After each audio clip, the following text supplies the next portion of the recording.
I greet all who have the hunger and thirst for Allah's righteousness.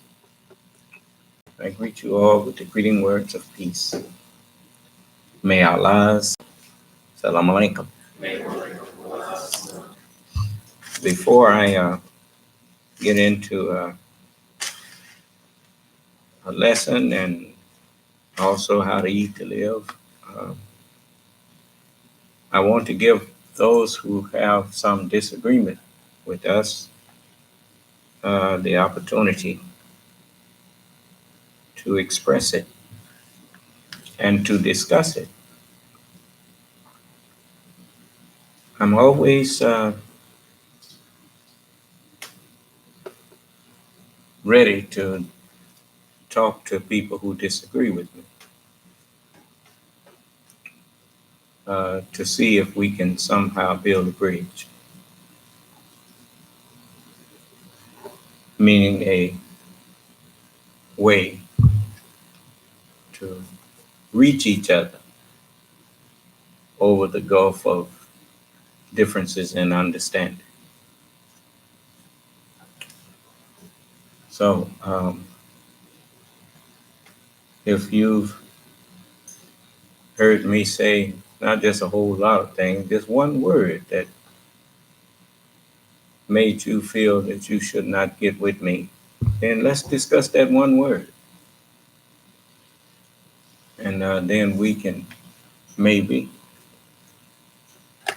come to an agreement.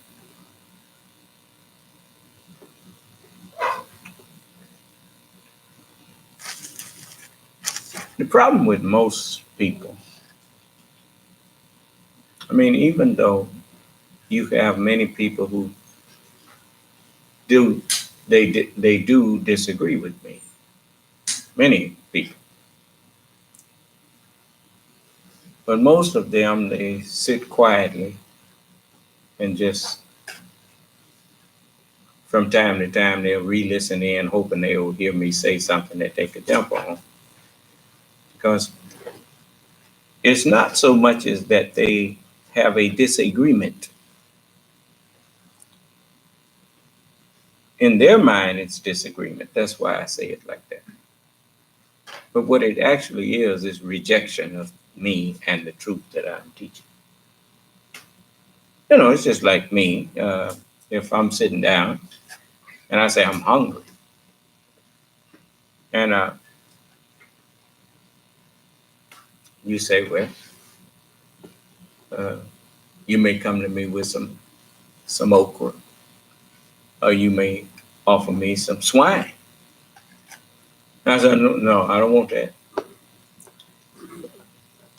Well, I'm not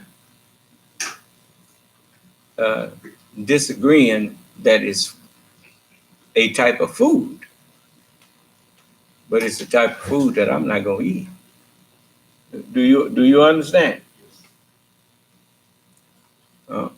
It's like that green eggs and ham, right? I ain't gonna eat it. I don't care how you fix it. But I kind of took okra off that list because I found out it tastes pretty good if you know how to cook it. But I'm not gonna eat no pig. I'll starve. I ain't gonna eat no pig. Not knowingly. No, sir. Mm-hmm. So, but you got people who I've offered them money, $20,000, if they could prove that I'm teaching something that's not true, that I'm lying. If I'm standing up here lying, then how can I be the Son of Man standing up here lying?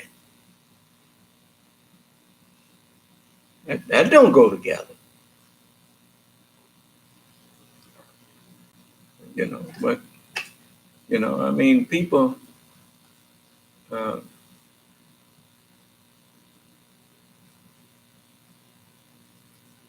so they think their rejection of me is a disagreement until I offer them the chance to put forth their evidence. Then you start to see that I'm right and they wrong. if they had some evidence to prove that I'm teaching something that is not true. Oh, and I want to warn you that the Honorable Elijah Muhammad, he warned you that we must rid the earth of open and secret enemies. And he told you that. Understand something. Allah knows what's in your heart.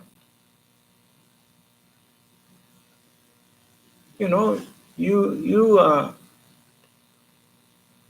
who can't name one evil I done did to you. You won't follow me, but you fight against everything you see me trying to do.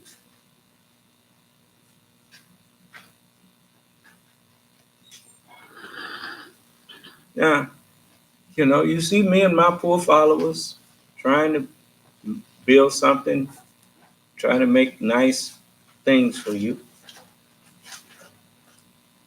And you would act like ain't nobody trying to do nothing. And you think you got to run to white people to get them to put something in here. White people ain't never been that stupid.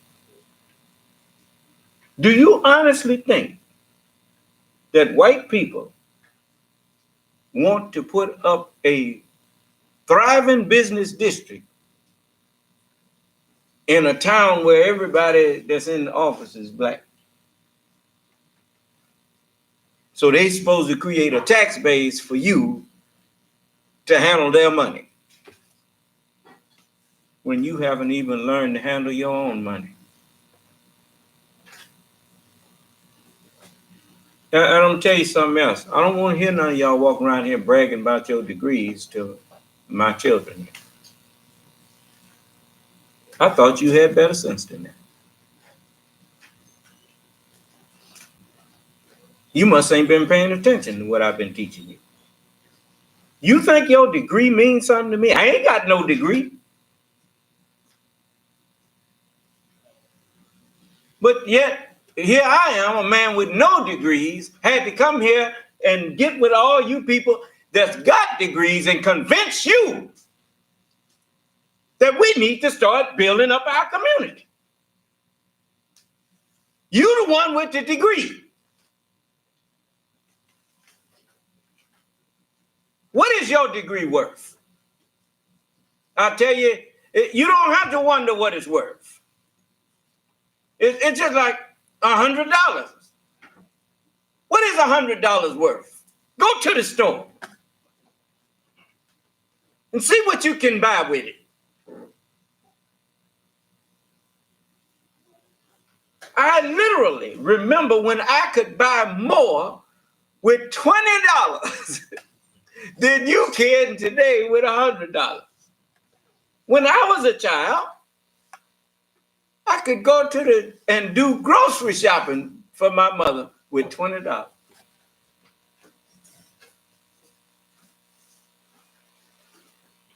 A half a gallon of milk was 50 cents. And that was what you call the sweet milk. We used to call it sweet milk. The buttermilk, I think it was about 32 cents for a half a gallon. Actually, it was 48 cents for the half a gallon of sweet milk. Now just go to adding up. 2 half a gallons of milk. 5 pounds of flour might have been 48 cents.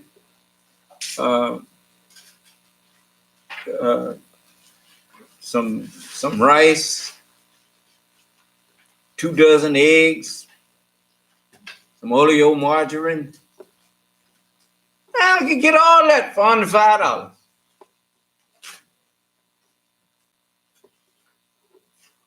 Cornflakes, 79 cents, something like that. Wasn't much. Might not have been that much. But anyway, so the value of the dollar has not went up. It's steady decreasing.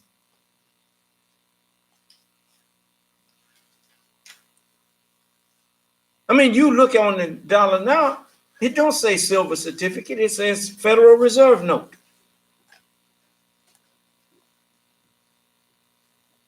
Now, the silver certificate you used to could really, if you wanted to, you could exchange it. I think they covered it down to at least $5. You could get gold for the money. If you wanted to turn it in and get the gold, you could get it for silver certificate. It's been so long since I studied these things. Now, I learned all this in grade school. Some of y'all probably ain't learned it even when you went to college. I'm trying to show you. The Honorable Elijah Muhammad, he said, why do they love the devil? He said, because he gives them nothing. I didn't know what he was talking about. I said, you're going to love somebody when they gave you nothing. If you don't give them nothing, then they ain't got no reason to love him. But he knew that I would eventually understand that was talking about the education that he gave me. You boast of the degrees that you got. And with all of these people walking around here that look like me, black people, you got all these degrees. And you're living in poverty all over America.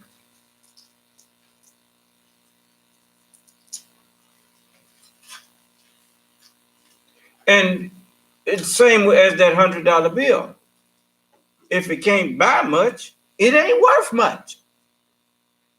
If your degrees have not produced one thriving business district for black people, and it ain't gonna never thrive because you hate yourself and you hate your people. So even when some got sense enough to open up a business in your community, you ain't got sense enough to support them.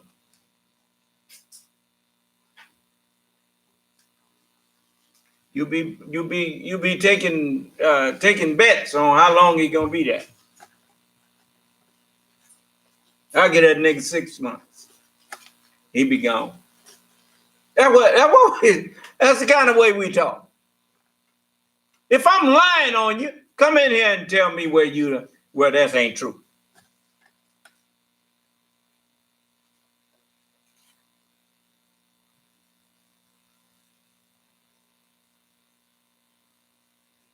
But there's an old saying, if the mountain won't go to Muhammad, Muhammad go to the mountain. I ain't gonna tell you what it's talking about, but I know what it means. You think I'm sitting around waiting on somebody to come to me to help me? I ain't sitting around here waiting on nobody to come to help me. I'm going out and help myself. No, sir, I know you.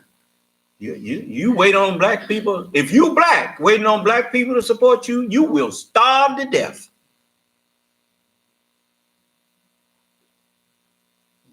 I tell you where that Black Lives Matter, that should have been us picketing in front of us.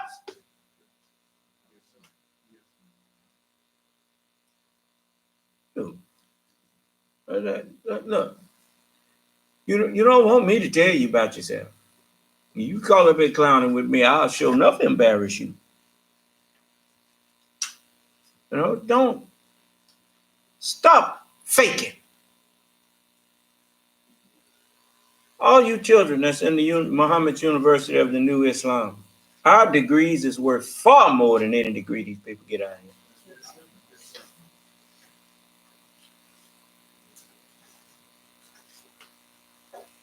Don't you fool yourself.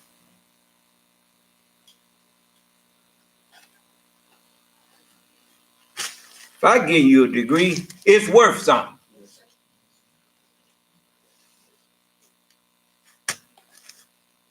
Where's Dawood? Jamal. Stand up, man. Come up here.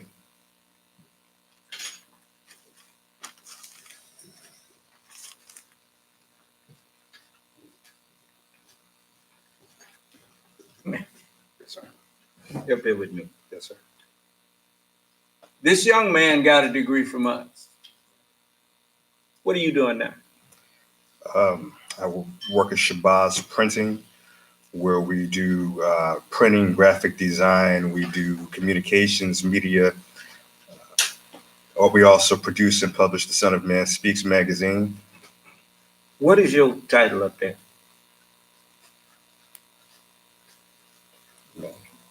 Manager? What else? Editor? What else? I mean, this young man ain't had no school but I. He got a degree from us. And he didn't have to go out, sir, can you give me a job? We gave him a business. Yes, sir. And they handling it too.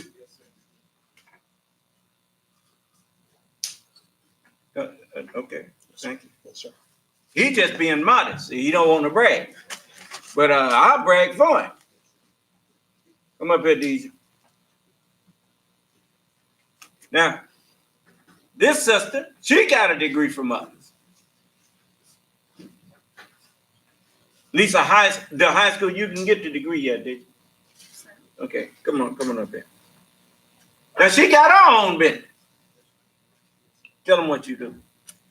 I'm the owner of Designs by Deed, where I make 3-dimensional greeting cards by hand, and I do unique illustration art on tote bags, pillows, etc. And at the same time, she got her own business. She doing some other, but she work at the print shop, Yes. huh? What you do up there? I do secretarial work. I answer the phones. I handle customers when they walk in, customers when they come in. I do the Son of Man Speaks magazine as far as transcribing the middle article every month and other articles in the magazine as well. All right, thank you. So if you think you're gonna make me feel jealous or bad, cause you went out there to the devil and he gave you a fictitious degree that didn't let you accomplish anything. What are you accomplishing with what the knowledge that he gave you? He never even tell you to. Now you go back to your community and build a business and do something with it. Now it's one little brother. I remember this little brother. I used to be on air, and I'd be giving away money for sometimes $25 to whoever gave me the first answer. Jawaski Barker used to call up there. He used to get more than anybody. That little brother that young man got a trucking business now. And he's looking to hire someone who has a CDL with a hazmat, a hazardous material, what you call it? Endorsement. And you can set your own hours. The young brother I'm so proud of him. He and his mother and I, we used to talk all the time. But he was always a respectful young man. And we have to encourage these young men. He even ran for supervisor. I was told he didn't win, but he would have made a good supervisor. That young brother,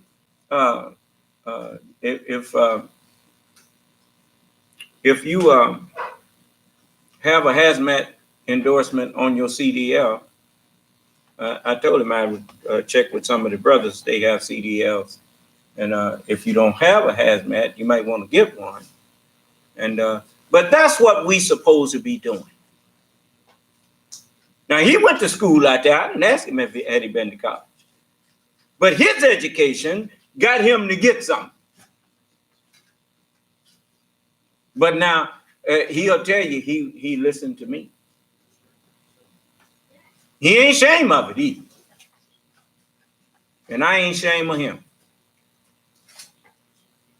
So I saw him today. We talked a little while, and he started telling me, man, he had nice looking dually. It was all black, brand new. And he said, this is what they'll be driving, and they'll be hauling. So I said, right on, bro, right on. But, you know, I intend to do for our young people what wasn't done for us. Don't be discouraging these young people from going off on their own. Where's Dawood? Come up here, young man.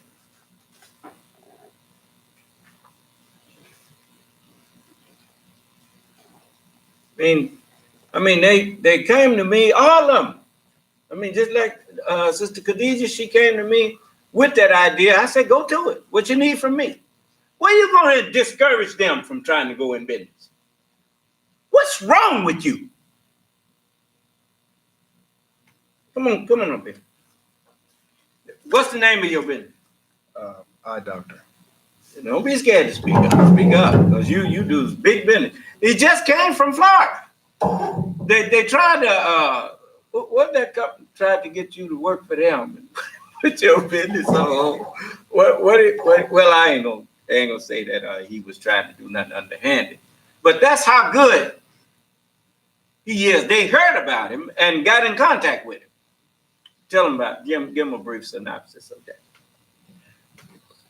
Well, basically, we had partnered with a insurance company who was known for insuring a lot of electronic repairs, and they were very pleased with our performance of working with them doing the work for a lot of their customers. And so they wanted us to come to see them and make some sort of agreement to see if we could put up a store under their name, etc. Do pretty much everything they wanted done under their organization and corporation. And you told them what? I'm really just not interested in putting my business in a drawer to come help you expand your business. I will help you and I will work with you, but I'm not really interested in working for y'all. That's what I'm talking about. Now, his business is computer screens, phones. Tell them everything that you do. We do hardware repair mainly for computers, cell phones, laptops, desktops, and printers. And we are currently trying to get into the networking business as well. Where'd you go to school at? I went to school at Muhammad's University of the New Islam. Where else? Nowhere else but that. That's what I'm talking about. All right. Now don't tell me what we can't do. Everybody else educating their own children and giving education that to their offspring that will help them and their government and their civilization. But we ain't trying to give our children nothing to help us with. That day gone.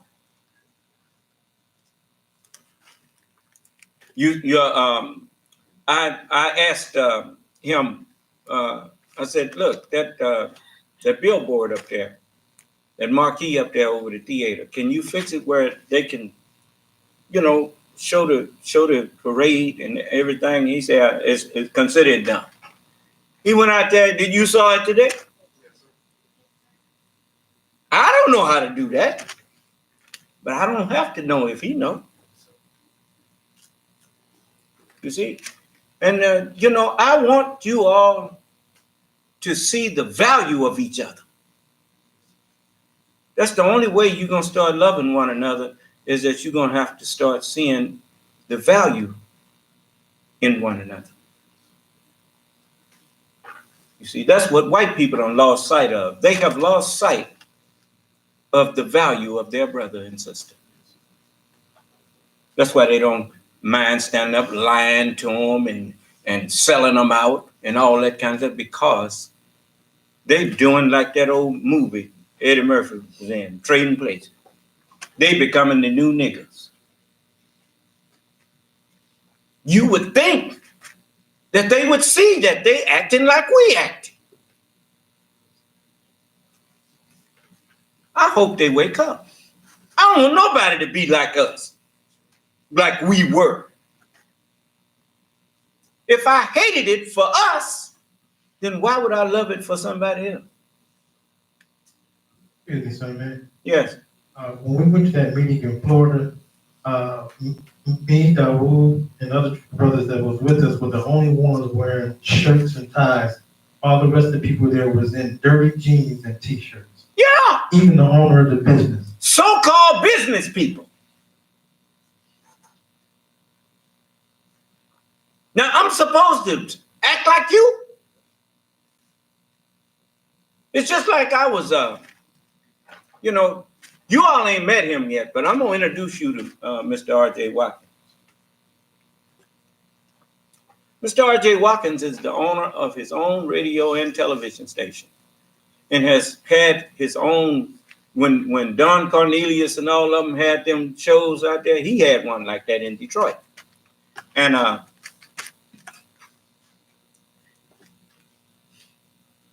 when you look at him on the air, you can see that he's a professional. He never comes on the air without recognizing that image is everything. You don't get it. The old people used to tell us, you don't get a second chance to make a first impression. When you find people that have wealth that don't care how their appearance is, that's someone that has lost the purpose and understanding of wealth. I'm not saying you have to be flashy, but there are people who sleeping in alleys and sleeping on the street that dress in old raggedy jeans and dirty t-shirts. Why would you want to look like them?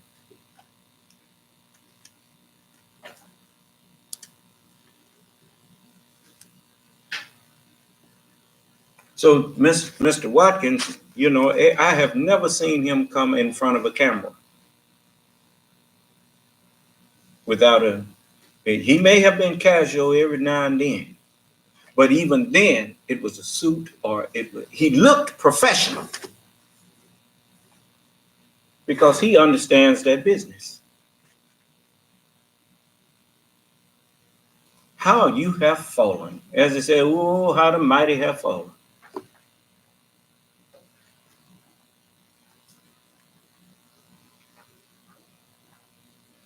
You need to check yourself. Every one of you need to check yourselves. What that look like standing up in front of our children, in front of our people, looking like a hobo, nappy head and everything, call myself giving somebody advice on how to be successful.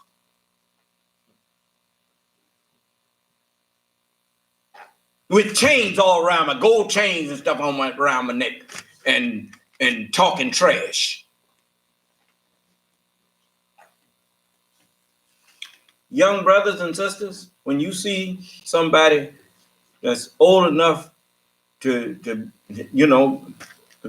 old as your daddy, old as in their 20s and 30s, and they come out in front of you looking undignified, walk out on them. Demand that they stop giving you a bad reputation.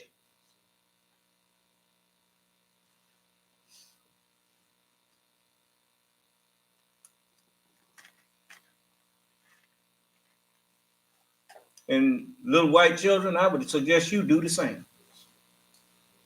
Anybody want to stand up and let filth come out their mouth, just get up and walk out on them.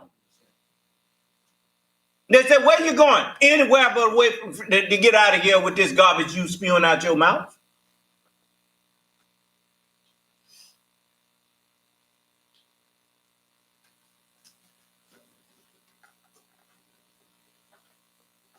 Don't let nobody use your brain for a garbage dump.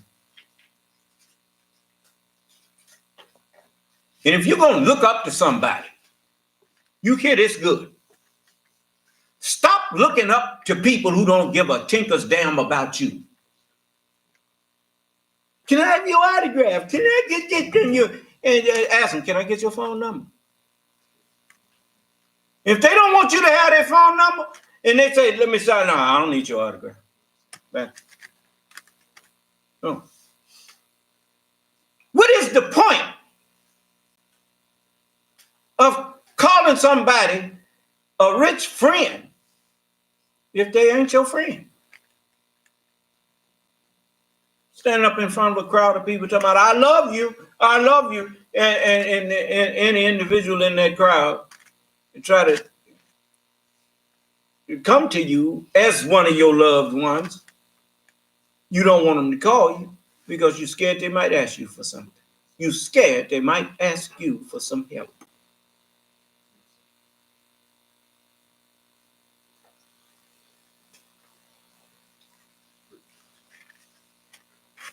I remember I was looking at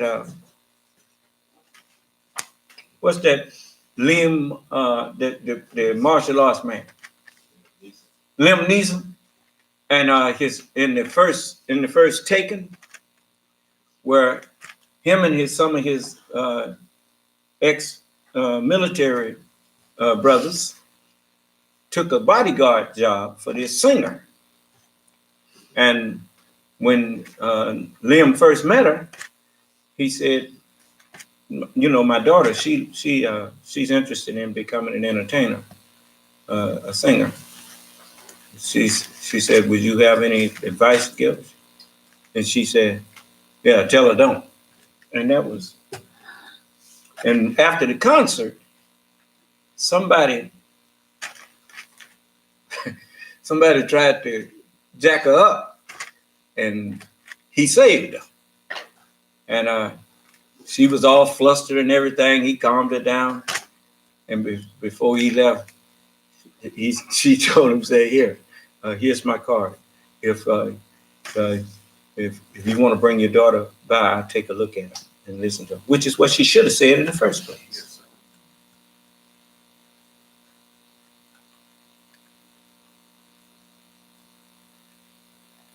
You know, I look at the people in this world that always talk about how hard they work to get where they are. You just a lie. The door of opportunity open for you, and that man that had that thing, he gave you a break. It ain't had nothing to do with your hard work.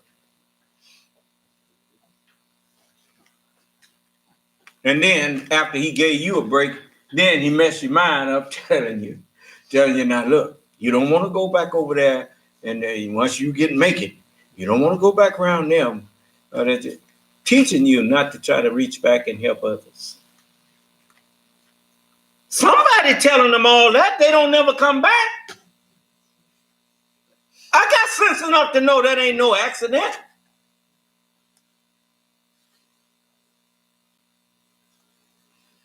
You love money too much.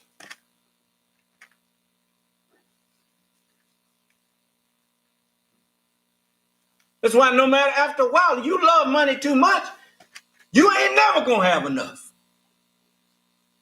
Because you're in love with money.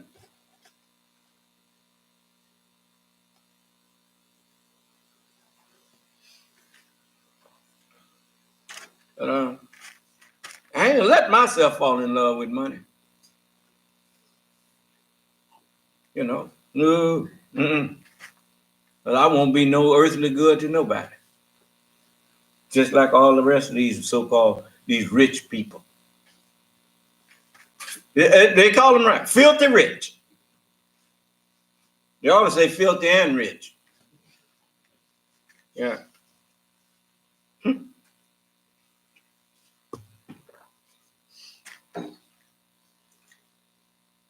What is the point of having everything you need and not caring that others don't have the same? What do you get out of that?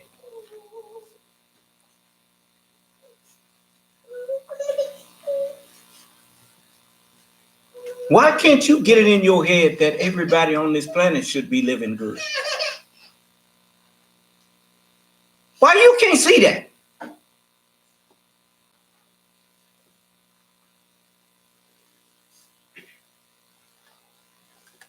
Well, you better get with the program or you ain't gonna have no mind in a minute. Why you think the book says that the former things that you used to, they're not gonna even come into mind?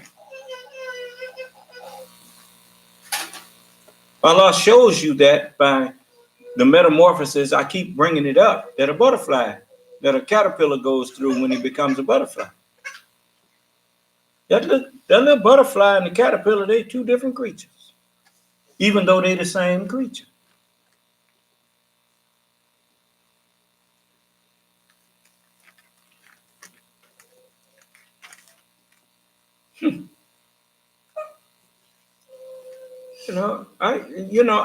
Even when I was a teenager, since I worked, I was doing maintenance work from the time I was in junior high school. Some old men took me under their wing. My parents let me go to work with them. I learned how to run buffers and shampoos, and I started buying my own clothes. And then I bought whatever I wanted. And I used to keep me some money. I got a kick out of sharing with my friends. You don't know the joy of sharing because you ain't never did it.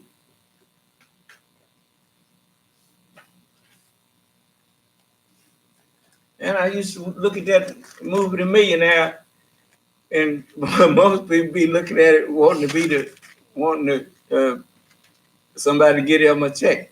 I used to wish I could be the one writing the check because I could think of all kind of people that I could have helped. But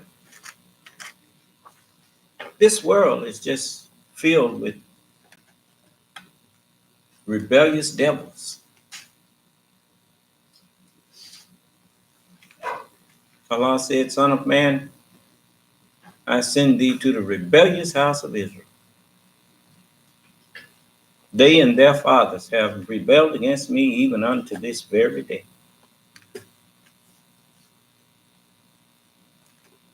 That don't mean nothing to nobody but me. The key word there is day. We revealed it on the night of majesty. But Allah sent me on the day. You don't see the sun until the day. The sun out there shining, but you won't see it as long as it's dark.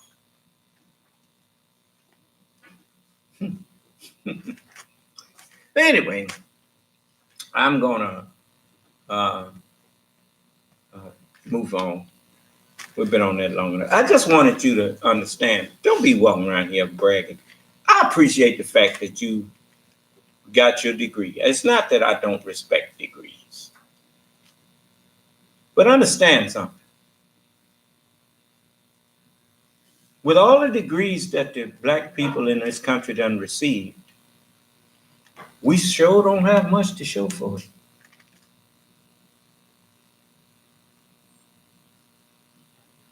Even when you get your degree, you don't think independently. You think about, let me see if I can go and put in an application and see if some white man will give me a job.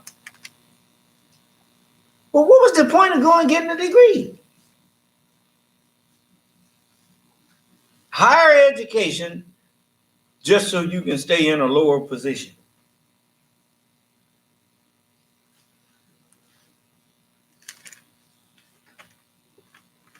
No, you bring your degree to me and tell me what you can do. And then we'll see. We'll see if we can get you going on the right track. If you ain't too proud. That's the one thing my followers recognize. They believe I'm the Lord. If they didn't believe I was the Lord, they wouldn't be following me. Just like you. You don't believe I'm the Lord, so you ain't following me. See how simple that is? You see? You think I'm crazy. Well, I think you crazy. So we even. You got to be crazy to be turning down what I'm offering. You ain't offering me nothing but the hell to come sit in hell with you. I'm offering you heaven while you live. And you turn me down because I'm a nigger in your eyes. And it's written, except a man be born again, he can't see the kingdom of God. All he sees is a nigger. Ain't I'm up at the nigger.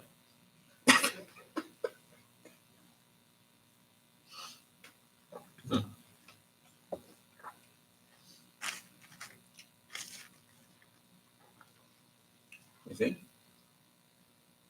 Sir, you have a question Yes, what is the question? from Shannon Downs. And she asks, do we have classes online for Muhammad School? Yes, we do.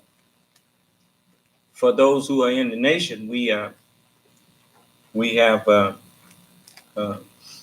online classes because all of our classrooms have the smart boards in them and that kind of thing. And we have children in other states that they participate in class. But yes, the short answer to that question is yes. You can reach our directress of education, and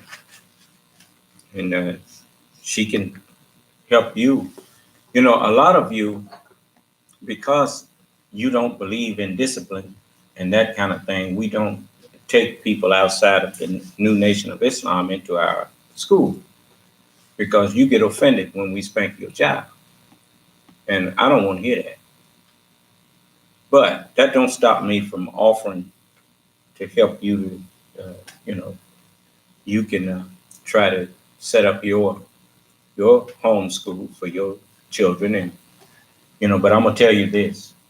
If you don't start raising your children the way Allah's word says, all you're doing is fattening up frogs for snakes.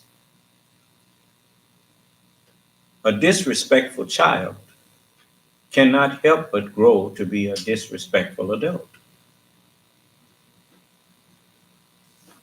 The word of God says, withhold not correction from the child.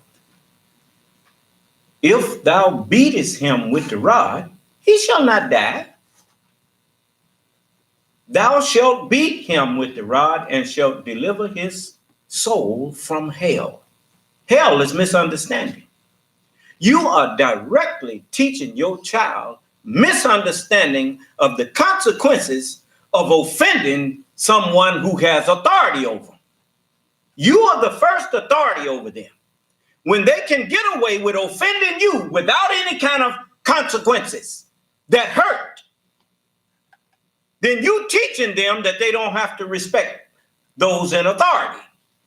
Then when he get out there on them streets and he try to pull on that police officer or on somebody that ain't his mama or his daddy, when he pull that disrespect on them and they do something to him, then it's your fault because you taught him that you don't have to respect people that have authority. We teach our children to respect everybody. That's what you do when you teach them to respect each other. We don't condone calling each other out of your name. We don't condone fighting. Because a house divided against itself are people who fight among themselves will soon lose their independence to some people who stick together. White people, I learned that from y'all. Now I'm sharing back with you what you taught me. You better stop all this Republican Democrat stuff and remember that you are Americans. And you better start acting like it. And you see this crook up here in the White House. Let me let you see. Let me play this for you. It is extremely rare in American politics in 2019 to find a front and center policy issue on which there is near total, not just bipartisan, but trans-ideological support, from Noam Chomsky to Bill Kristol. Such is the case with the condemnation of the Trump administration's actions in essentially greenlighting Turkey's invasion of Kurdish territory in Syria. People who are neocons and hawks, people who are anti-war and anti-imperialist, all view this as a grave mistake. Essentially a wink, wink, nudge, nudge encouragement of a crime and a betrayal. And it is happening as I speak to you right now.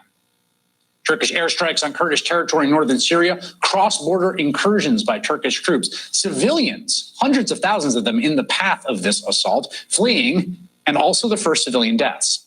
And all this after Trump withdrew U.S. troops from that part of Syria and allowed Turkey to attack. And there is something just truly revolting about watching people who have done everything in their power to facilitate, empower, and shore up the strength of this president, knowing full well who he was and the way he makes decisions, knowing that he's highly conflicted, you can't trust anything he says or does, express their moral outrage at this. Senator Lindsey Graham, chief among them, who calls the impeachment inquiry a witch hunt, wants a loyalty oath sworn by Republican senators who today sends his prayers to, quote, our Kurdish allies who have been shamelessly abandoned by the Trump administration, and who's co-sponsoring with Democratic Senator Chris Van Hollen sanctions against Turkey, which we can expect to get nowhere because Trump will block it. Lindsey Graham and Congresswoman Lindsey Cheney and all the Republicans, they are the ones who have empowered this guy. What did you think he was going to do? You knew he was a snake when you took him in.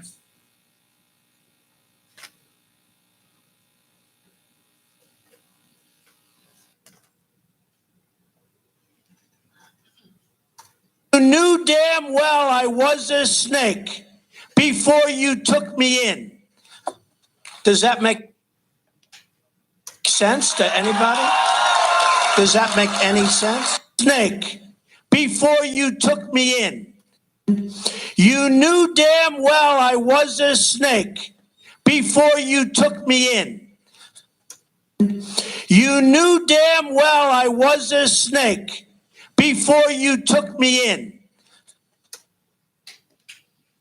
You know, and I know that man don't give a damn about America.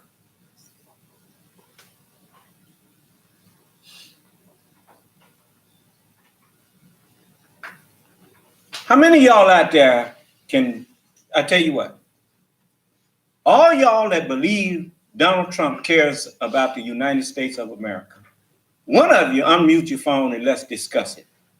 And I'm gonna show you that I can prove that you know he don't care. Which means you don't give a damn either.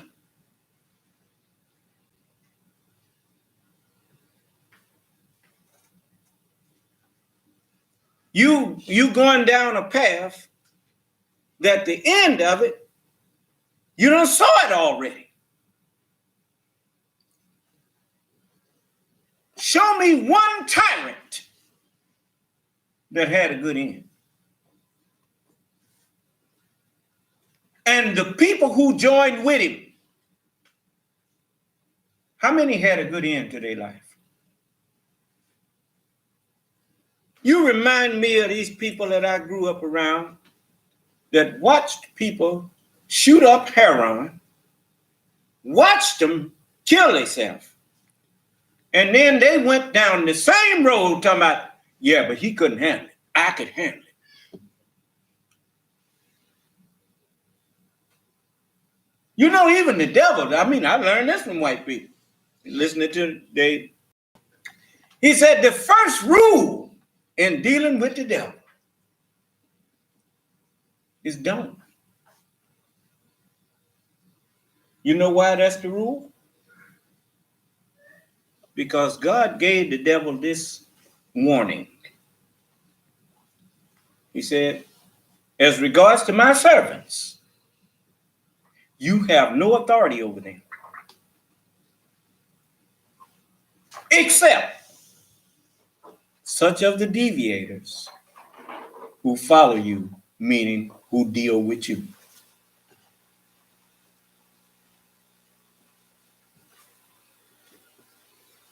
The first rule, if you want to live,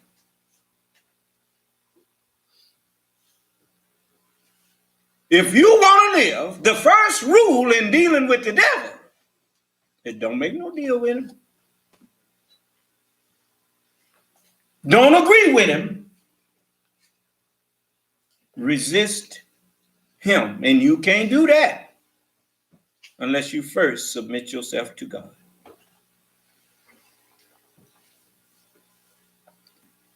For the devil is second only to God. And all y'all that think you can deal with him on your own, I remember the messenger warned Farrakhan and all of the rest of them. He said, now I'm the only man of your kind who can stand up and talk like this. And don't you try to do it unless you say what I said. And don't be like the foolish Peter, who thought that just because he saw Jesus walking on the water that he could do it. And so the poor man got out there and started sinking. Then he had to call on Jesus to help him, to save him. Huh? You see? Yes. The Honorable Elijah Muhammad knew that the only one who would be coming behind him was me, the Lord himself. And he told him that.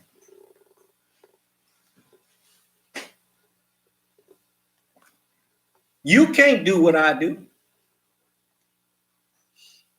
It's not one of you or no group of you can do what I do. You try it, they'll knock you down. You know, I have the forces of nature and every thing in the universe that there's power in is on my side. You don't have that backing unless you get behind me. You get behind me, you'll be all right. Get out from behind me, the devil go get you. Because he already got you. In your brain, you ain't got to look for the devil. You carrying him around in your brain. That's why you're so rebellious. That's why you practice evil. Because your brain is instructing you to do so. The devil is not an enemy to God. The devil is an enemy to man. I think anything that guides you and helps you destroy yourself is your enemy. The wages of a sinful mind is death.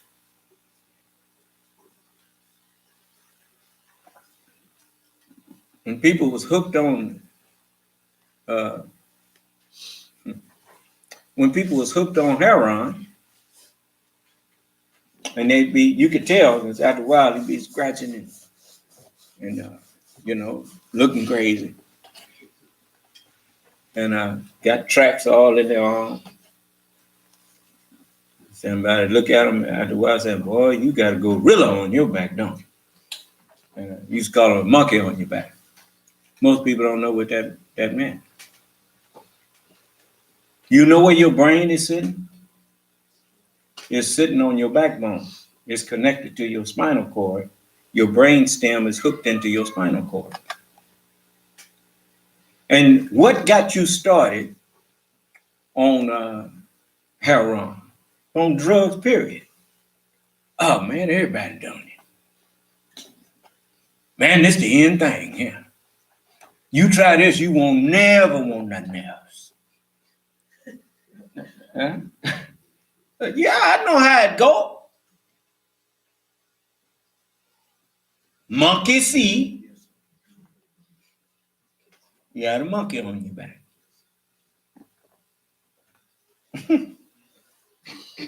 Yeah. See, you didn't know where them little sayings came from. I'm just teaching you to show you that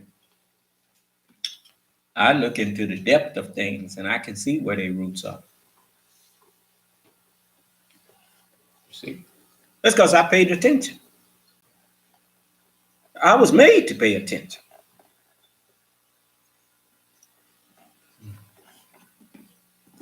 And so,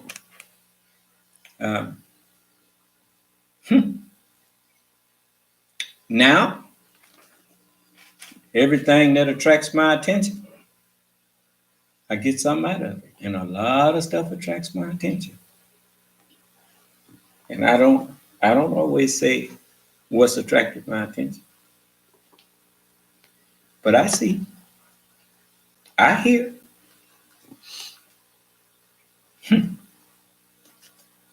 So, if I couldn't see and hear, I wouldn't be the Lord. The Lord can't be deaf, dumb, and blind. The Lord got to see, got to hear, and got to be able to speak, got to be able to reason, got to be able to weigh things.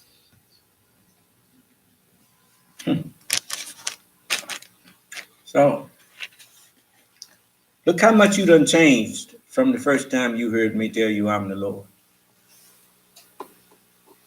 Who's changing? If I ain't changing, somebody else changing. Didn't the book say we shall all be changed? In a moment? In the twinkling of an eye? Then you know what that was? At the last trumpet. At the last trumpet. You see? I'm the first and the last. Yes. A lot of people think the devil was wise and whatnot. The devil's wisdom ain't even his. Didn't he tell Jesus all this was delivered unto me? The prophets told you that the spirit of who was on him? The Lord. This is the Lord's words that I'm sharing with you. That's what they was telling you. Now the Lord himself is in his holy temple. Yeah. Let all the earth keep silence before him. That's how you know that I'm the Lord. Everybody have to shut up. I say things purposely to show you that they have to shut up. Let somebody else get up to me. I'm God. People, watch how people talk to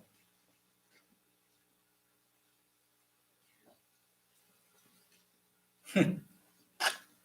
No, you're gonna learn some respect. Even if you have to become an example for others not to go down the road you went. See?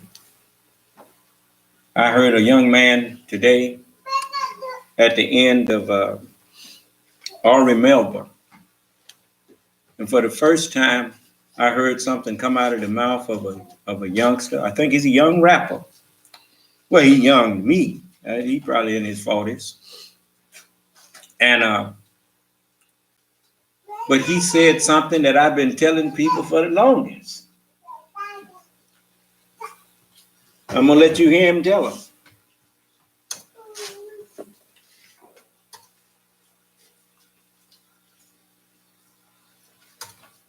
With Eric B., the greatest rap album of all time, and his new book is Sweat the Technique, a memoir and guide to tapping your creativity. We're also joined by my colleague Katie Tur, NBC correspondent and MSNBC host. She may not have a book of rhymes, but her book, Unbelievable, about covering the Trump campaign, is a New York Times bestseller. She's a Walter Cronkite Award winner, and it's great to have you two here together. Thanks, Ari. Absolutely. Katie, what's on your fallback list? I have a gross story. Self-described neo-native post-apocalypse streetwear brand. Wow. Yeah, so they have a new line of sweatshirts with college names on them or school names on them, Sandy Hook.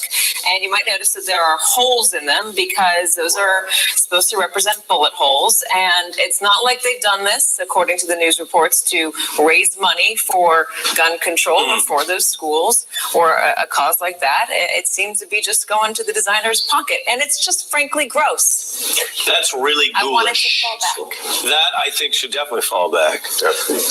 Rakim, what's on your fallback list? I think the people that like to complain about things but not actually do something about it, take action, they need to fall back. You know what I mean? This is a hands-on reality that we live in now that's more effective. So I think if people want to complain, they get up and do something about it. Yeah, I feel you on that. I mean, the internet is a place where we have more speech than ever, Right. which can be good. But sometimes people feel like they're doing something Right. just by posting and talking. And actually doing more harm than good. I would also add Congress. Complain a lot. Yeah. Don't get a lot. Exactly, and we witnessing that now. So, I think everybody should kind of get up, put their 2 cents in, but also put their hand in and try to do something. And be What I've been telling everybody. If all you can do is complain, just shut up.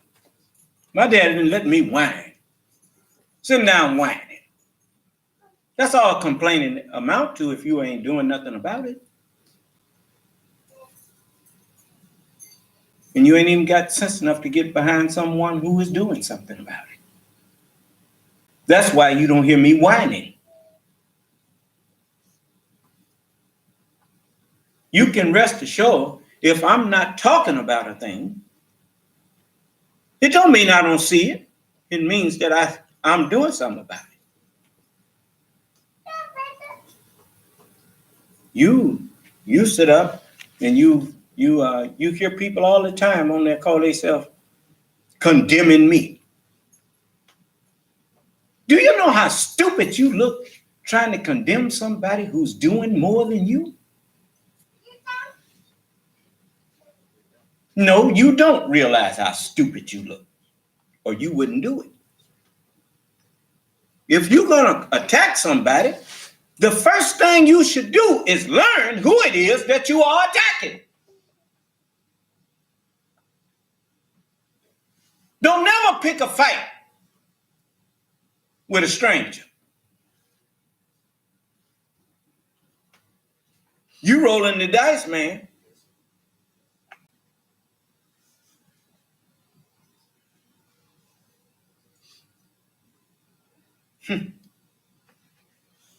You know, the book told you this. It said, be kind to strangers. You remember them strangers that went to Sodom? And them homosexuals and stuff picked a fight with them? Huh? Lot tried to talk them out of it. Lot didn't even know they was angels. And when it all went down, the one who was trying to talk them out of it, they said, well, I tell you what, there needs to be a judge because we're going to do to you what we was going to do to them. And the angels pulled Lot. They just say those men pulled Lot back into the house and shut to the door and smote them with blindness. See, you think that means that all of a sudden they all went blind. No. It meant that the only sane one was Lot. He was the only one that could see that they didn't want to, you don't want to do this. And when the men pulled Lot in the house, Allah left them alone in their inordinancy, blindly wandering on. They were smitten with blindness. And the next morning, Lot was told, you get out of here, because we're going to destroy this place in the morning. Huh? Well, the book says, be kind to strangers. For some of you have entertained angels and was not aware of it.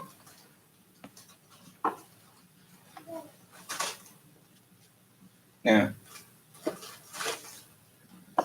even the angel didn't know he was an angel sometimes. Yeah. You know, you have to grow to understand that. You see?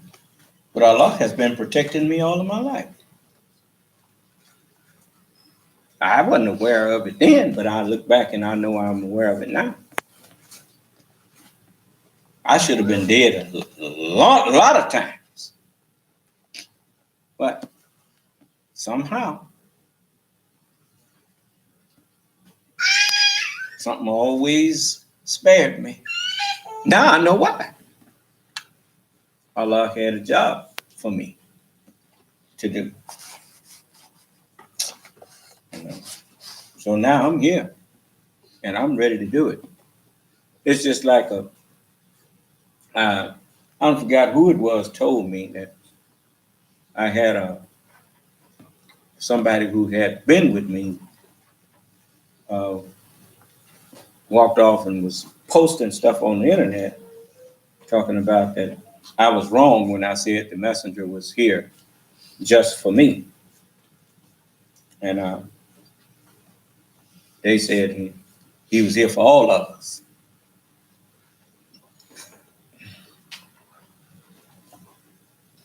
Well, if he was here to get all of you, then he failed.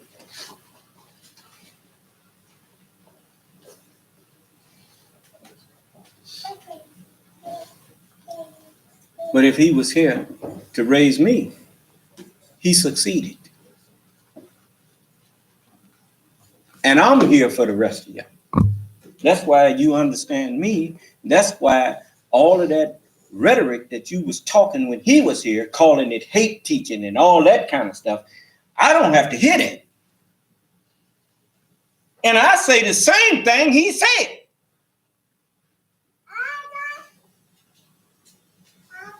When I call the white man the devil, ain't nobody coming in here talking about this hate teaching. I dare you to come in here and tell me it's hate teaching and stay on that phone. I'll make you bear witness that that's the truth.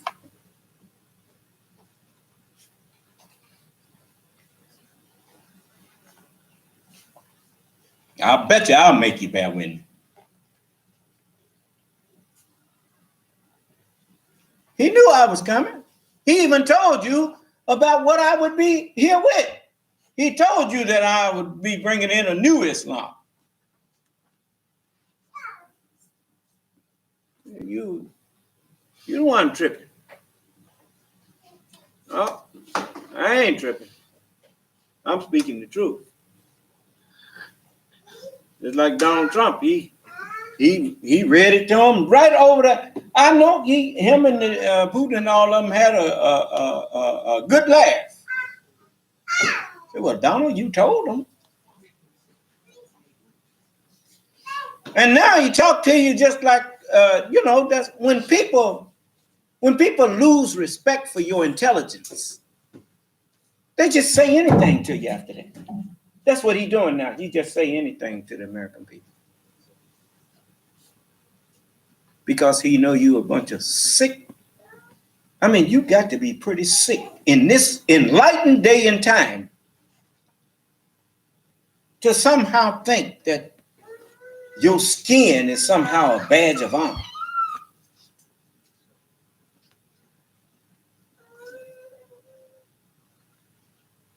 You got to be pretty stupid. And you know the sad part, if you really thought your skin was some kind of badge of honor, you wouldn't put all them old tattoos and stuff all over yourself, messing it up. Huh? And you sure wouldn't be laying out on no beach talking about you want to get a tan to change the color of your skin. Because all that's going to do is make you darker and make you look more like me. With my inferior self.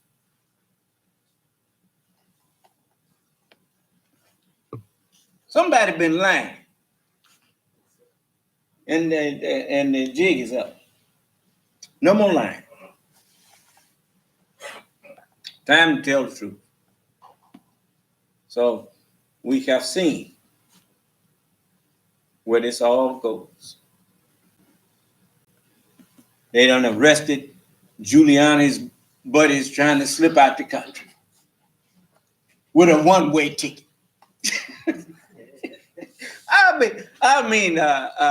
You know, like I said, I'm with you to defend your country, because I know how it feels to be sitting back watching people tear up your nation. That ain't no good feeling. I hope you get every crook that's been behind the closed doors and in the open ones and the secret ones. I hope you catch all of them and make a good example out of them, so whoever try it again will know what's in store for them. See? So,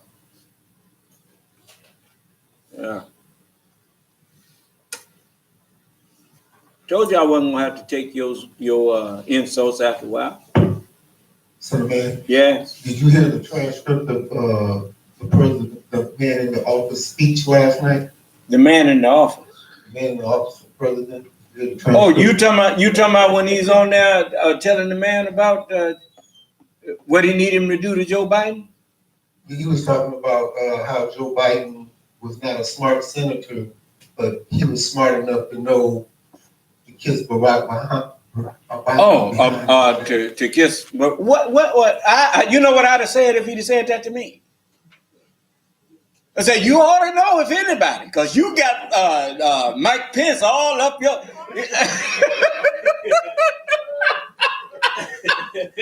Well, he thought about what Mike Pence been doing to him. You see, so you know that's the way the devil don't invent nothing. Falsehood neither originates nor does it reproduce. So when you hear him say something like that, all you have to do is say, well, where he got that from? Oh, Mike Pence. That's what Mike Pence doing to him. Dude, Mike Pence so far up him, they could put on one of them artificial horse outfits. Oh, I wish he would attack me. Boy, I got something for him, brother. You know, I was playing the dozens in the elementary school. You just don't know. I know some stuff. He get away with that with them boys because they came from the aristocrats. Man, you ain't said nothing. You want to get off into something like that? I'll have you crying.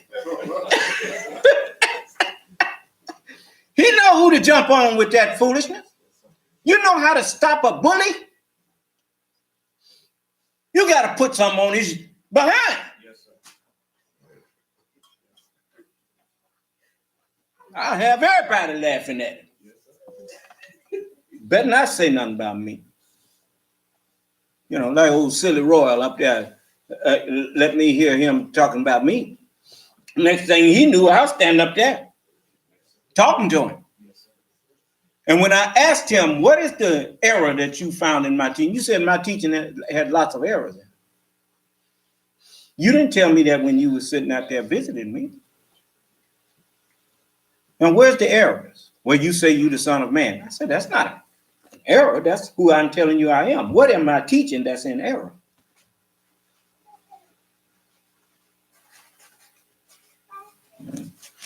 He went into long spiel and whatnot and didn't show nothing that I was teaching that's erroneous. So I left him in this group. When they saw and I saw he didn't have nothing, I left him in peace.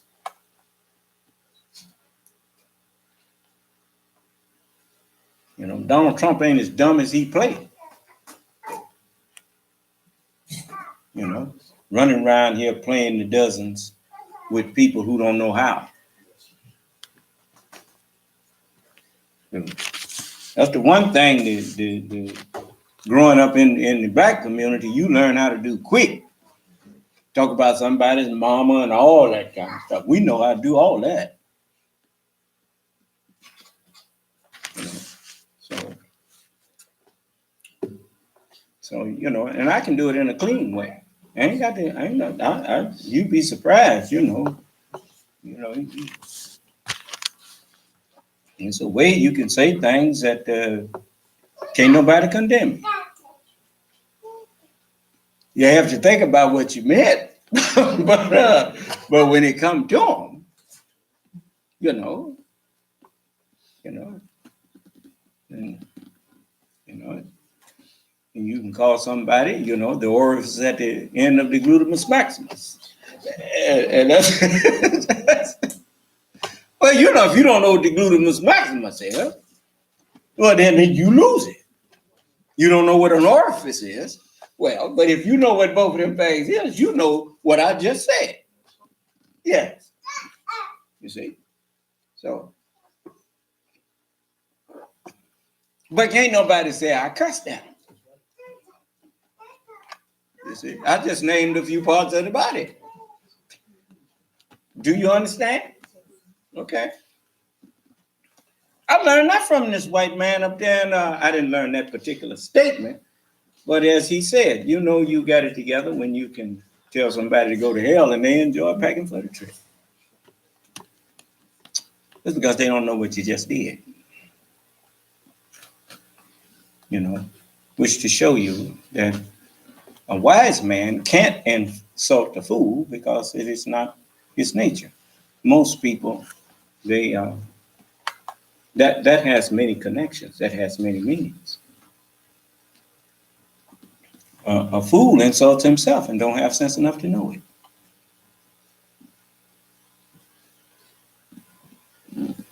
So, but it is the duty of wise people to enlighten fools, not to make fun of them.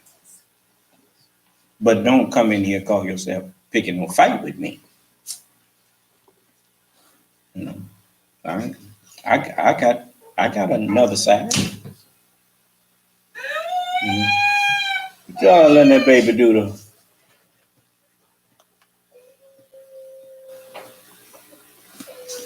All right. That's right. Get on them, baby. All right. Now, I'm going to leave it alone since ain't nobody saying nothing. Ain't nobody trying to clown. So let's get into how to eat to live. We left off on page 93.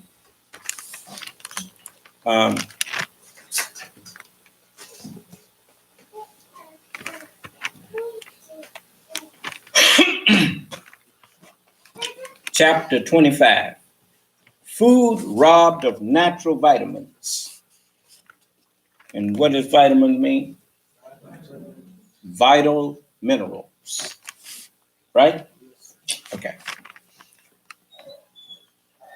We must be careful of what we put in our stomachs, because what we put in our stomachs will maintain life and it will take life away. The world that we are now living in, as I have repeatedly written in this article, is a commercial world which commercializes on everything on which they can make an extra dollar. Did I give y'all long enough to come in here and tell us why Donald Trump loves America?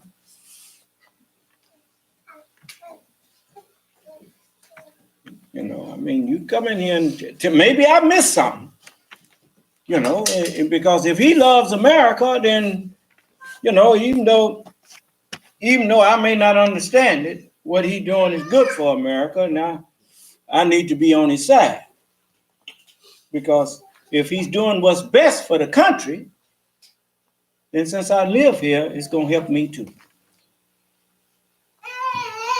Huh? But understand something. You can't feed me urine and call it water. I know the difference. And when you do something that God said he hates, then I know you could not be filled with love, for God is love. God is the author of love. The last thing that the Lord said he hated was he that soweth discord among brethren.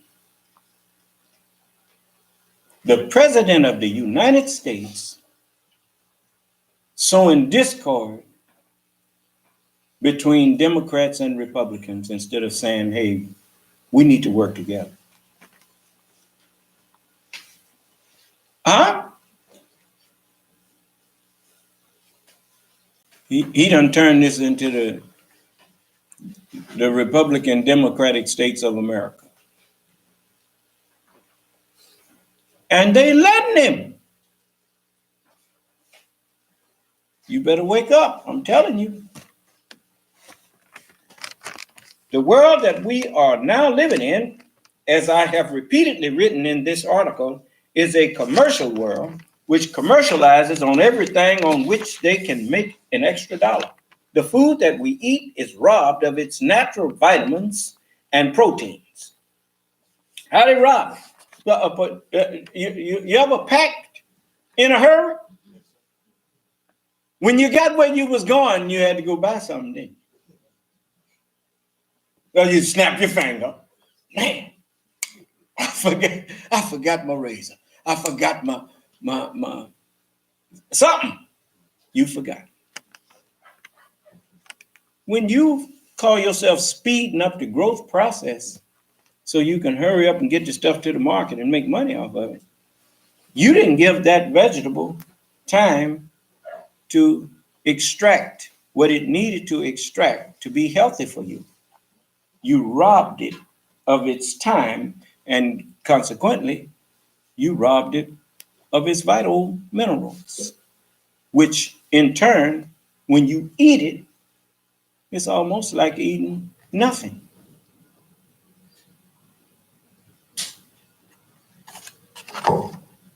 The scripture says, to all things is a time and a season. You cannot change God's program. When you change the program by call yourself going to speed it up, you just messed it up. So, the food that we eat is robbed of its natural vitamins and minerals and proteins. Do you want some vitamins and proteins? Go to the drugstores. There you will find them on the shelves in the drugstores in pills and in liquid form.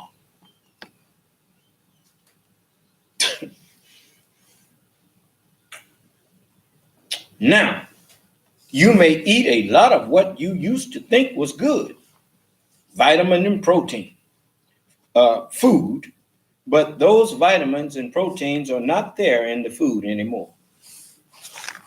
When the vitamins and proteins have been taken from natural food, where nature put them and where they should be eaten, you then do not have the original pure vitamins and proteins. When the vitamins and proteins are chemically taken out of the natural foods, it makes the food less valuable.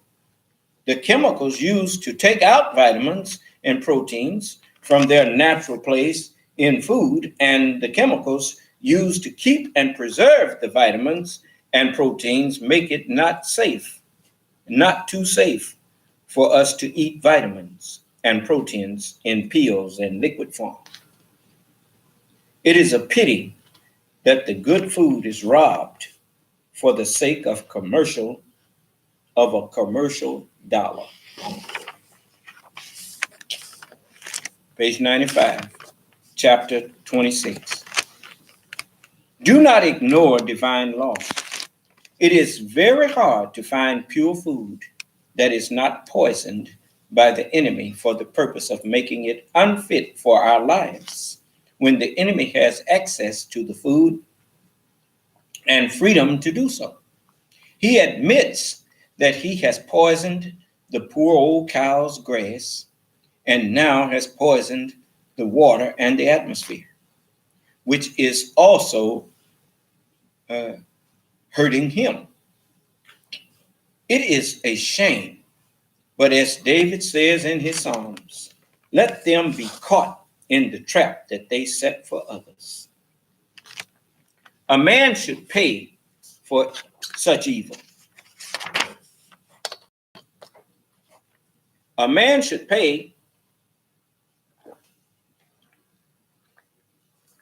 pardon me, drinking some good water, which a lot of y'all better start doing.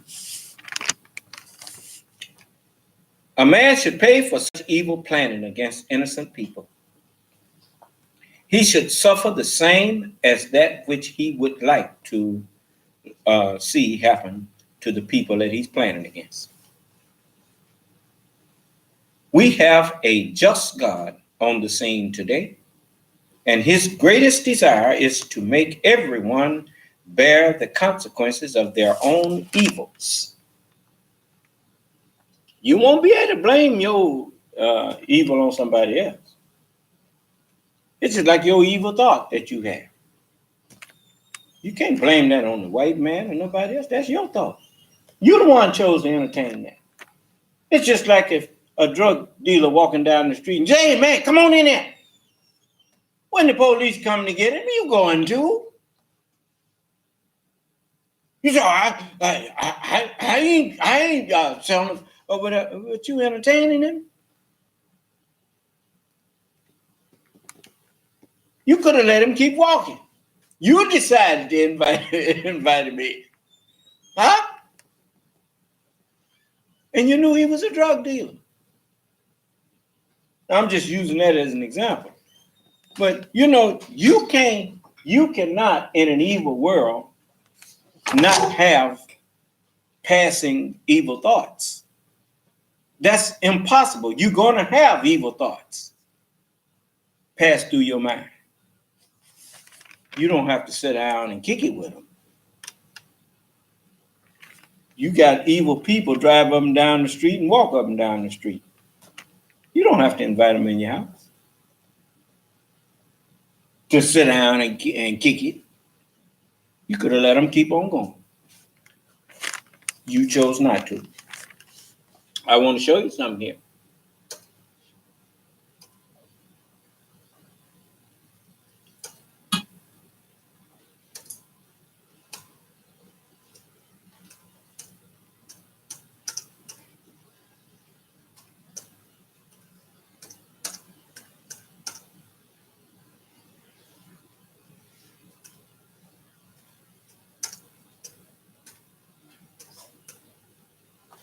I want you to see the truth of this.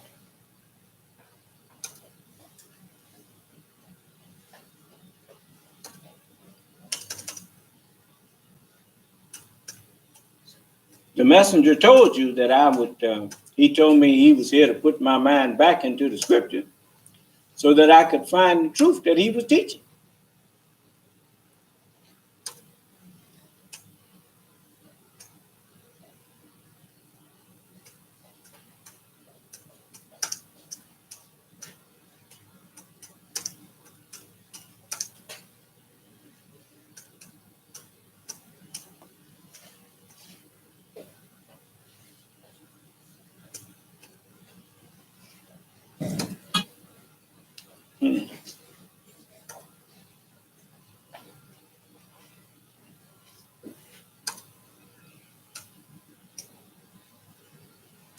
I'm going to find it in a minute, just a minute.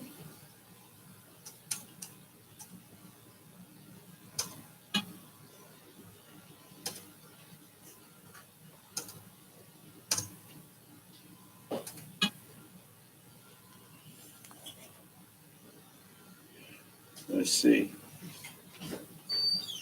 Too many up now. I won't.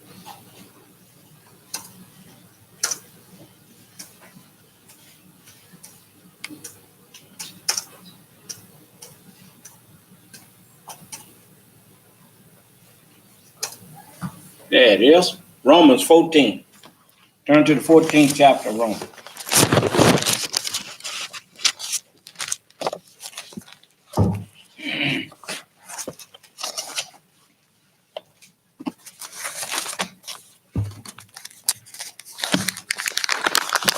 chapter and the 14th and the 10th verse.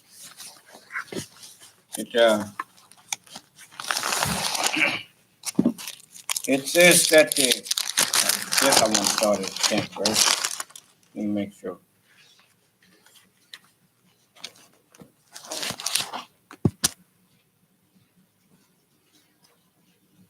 Romans 14.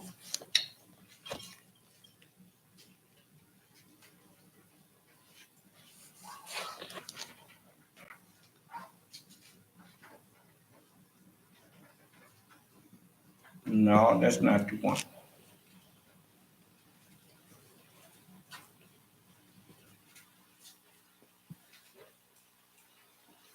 But that's a good one anyway.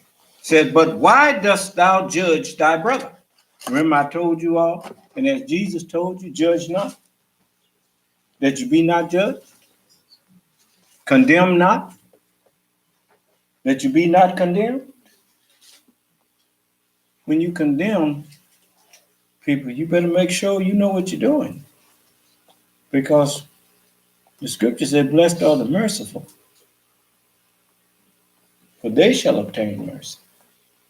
Ain't that what it said? Yes. Okay. So it says, but why dost thou judge thy brother? Or why dost thou set at naught thy brother? For we shall all stand before the judgment seat of Christ. And the judgment seat of Christ is the brain of the Son of Man. Because that's where all of them sitting now. And so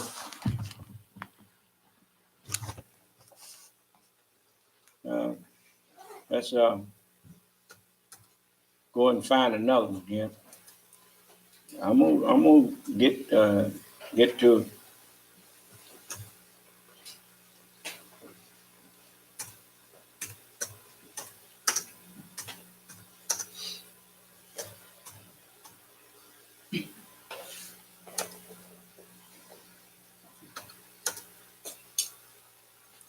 This is the 2 Corinthians, the 5th chapter.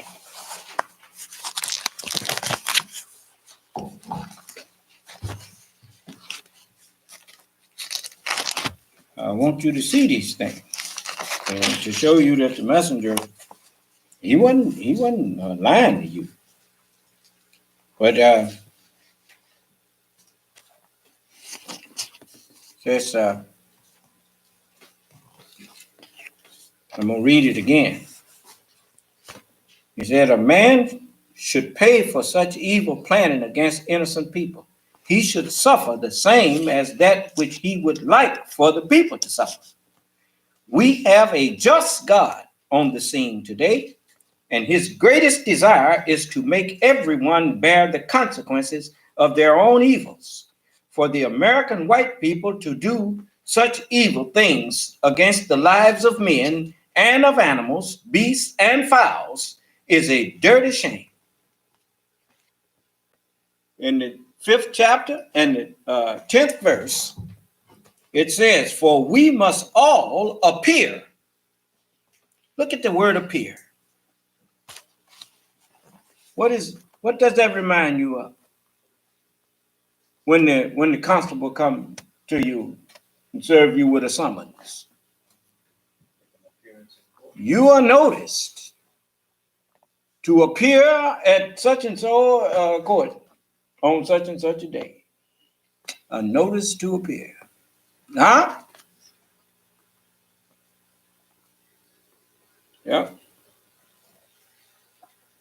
For we must all appear before the judgment seat of Christ, that everyone may receive the things done in his body according to that he hath done, whether it be good or bad.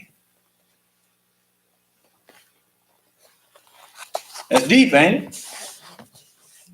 We have a just God on the scene today, and his greatest desire is to make everyone bear the consequences of their own evils and the reward of their own good.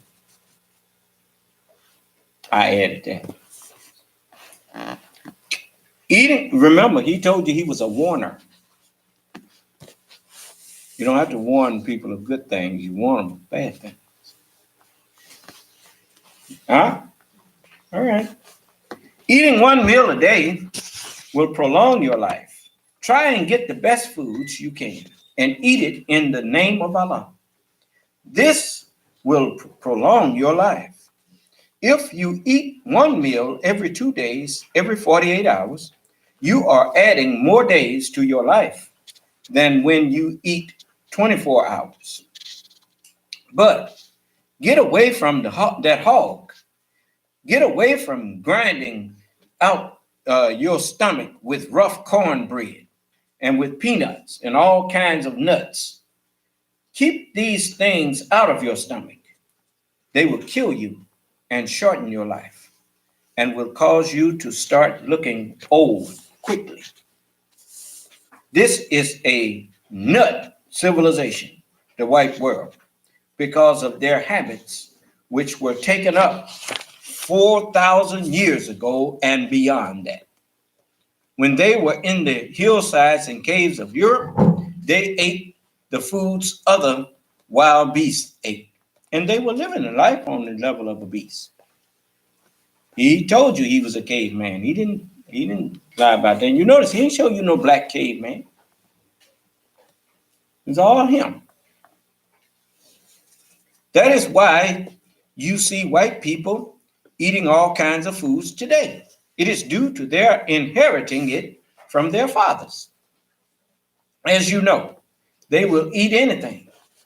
Only a few of them reach 100 years of age, when they should be reaching 200 or 300 years of age. To ignore the divine law, which God has taught you and me, is to ignore your own life. Eat to live. Eat the right foods. Allah has said that no wild game should be eaten at all. Regardless as to how much you love deer meat, the deer is not good to eat. No game that runs wild in the woods or birds that fly, with the exception of baby pigeons that have never flown away from the nest where they were born. They are called squabs, should be eaten. You should not eat other than those squabs. There are no other birds other than them, the little babies. Please do not eat coons and opossums and turtles, turtle eggs or frog legs. None of these are good for us. Milk and bread that has not been robbed of its value is good for us. If you must have some type of fat, take the fat from milk. Butter, cheese is also good for us. Some people will make a meal of cheese and eat it as though they were eating bread. But we should not eat too much cheese. Please do not eat cornbread and do not fry your foods. You know, you're gonna be taking something to loosen your bowels up. You keep eating too much cheese.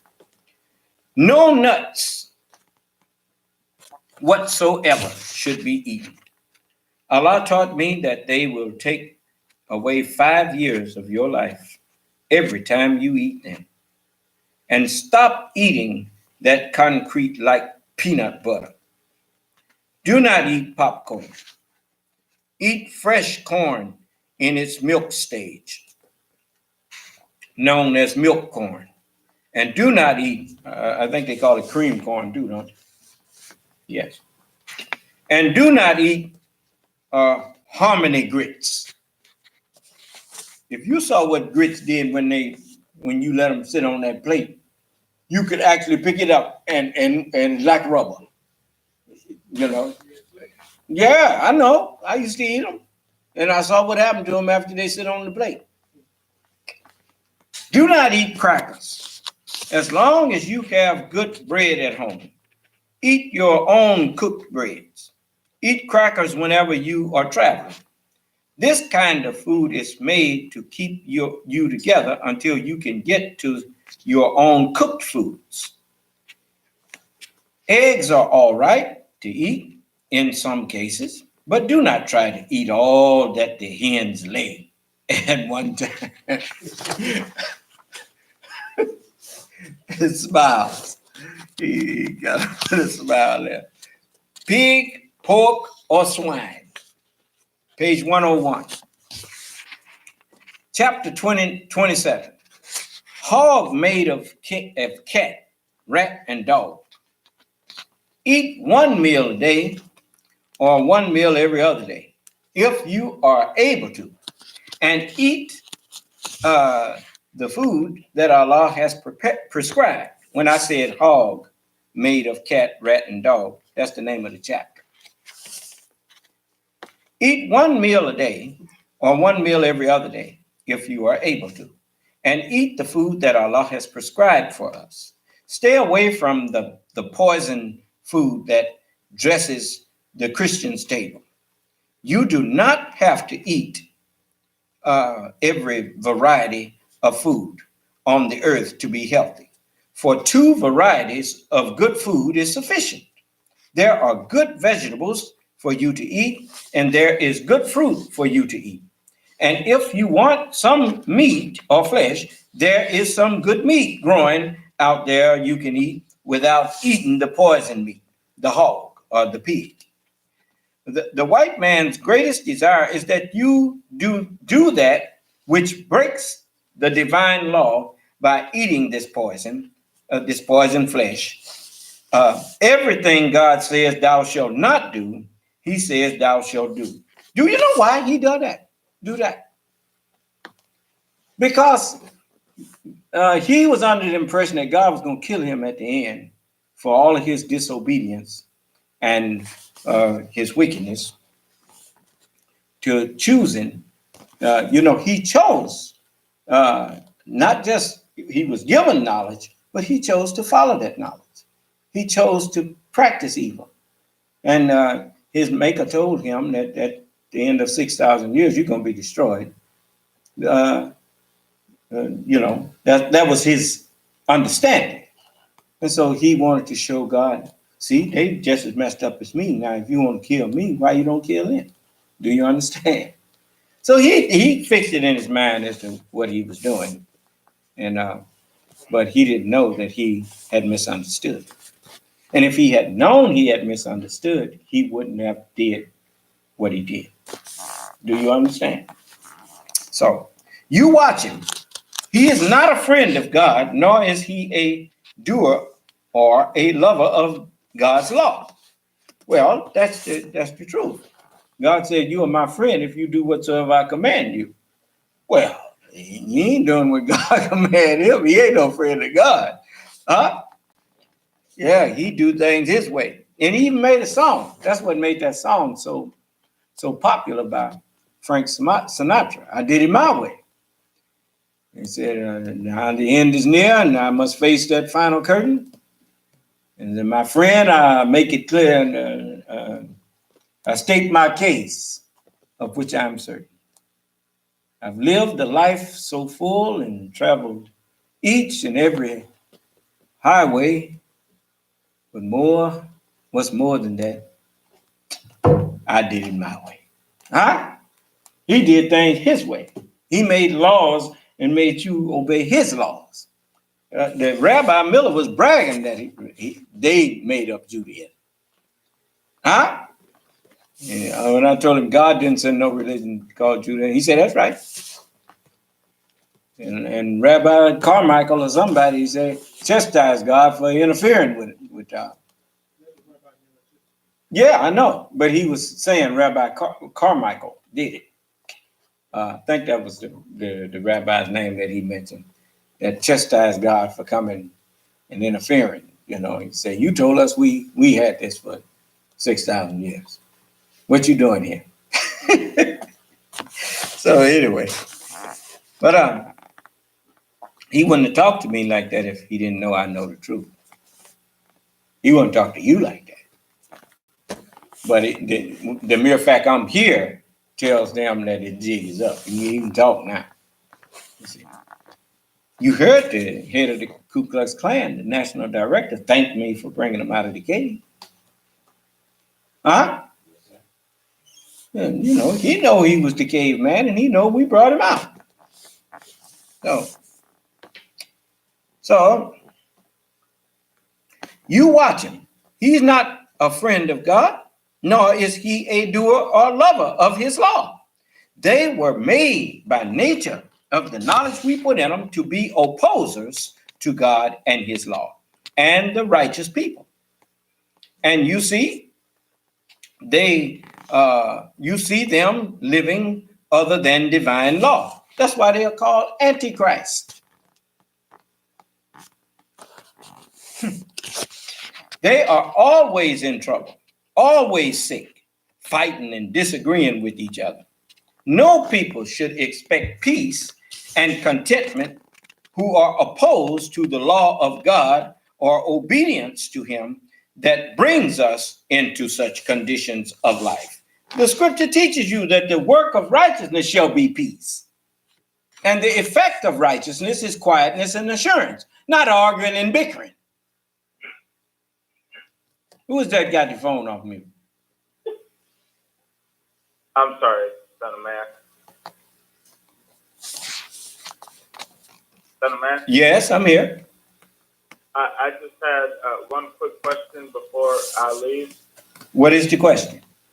If you had one gift to choose, either between the soothing voice of Morgan Freeman or the good looks of Denzel Washington, what would it be? To be a good Muslim.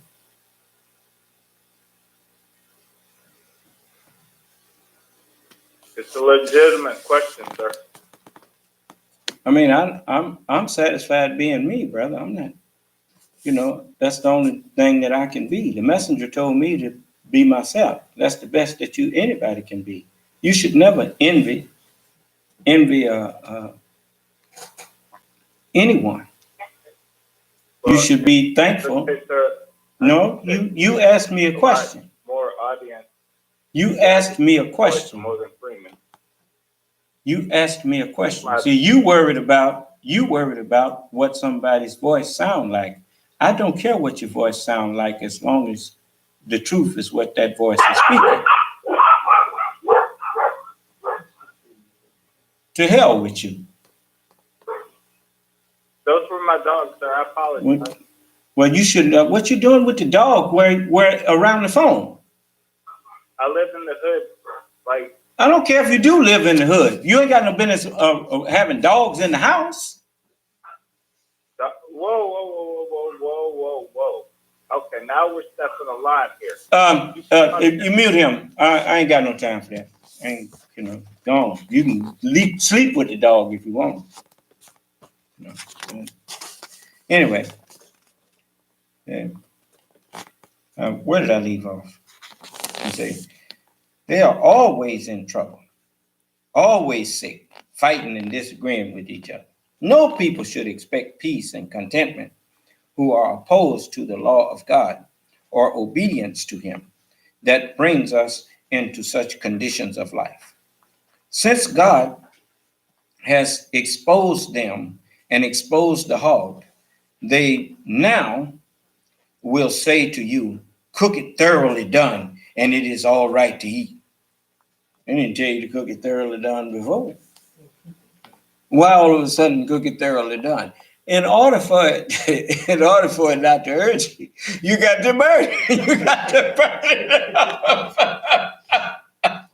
it. Anyway, cook it thoroughly done.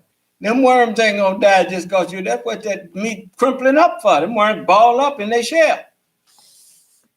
In the little, it's hard to kill them. That's what I'm telling you. And it says, cook it thoroughly done and it is all right to eat. It is not all right to eat. It's not all right to eat it if you cook it thoroughly and kill every poke worm there is in it. The actual flesh then is still poison. And it's divinely prohibited flesh that you should not even touch. Not to think of eating it. I want to say this to you In the Hadith, Gabriel was visiting the prophet, and it was a dog around there. And the prophet, the word was that the prophet didn't know the dog was around there. And but anyway, a dog was around there, and the angel Gabriel told the prophet, he said, if that dog is here the next time I come here, I'm not going to visit you no more. You see? You know why that is a valid hadith? It is because whenever a dignitary of God, which is a messenger of God, and that's what Gabriel means, man of God. If you have guests that go to barking and talking crazy to him, and you let them continue to be around you, the word already went forth before Muhammad was born. Cast not your pearls before swine, neither give that which is holy to who? So if that dog come be around here next time, I'm not going to talk with you. You see, you might excuse me, that's my dogs, whether it's a physical dog or a spiritual dog. When you talking to me, you should make sure that I don't have to hear that, because it appears that you are mocking me.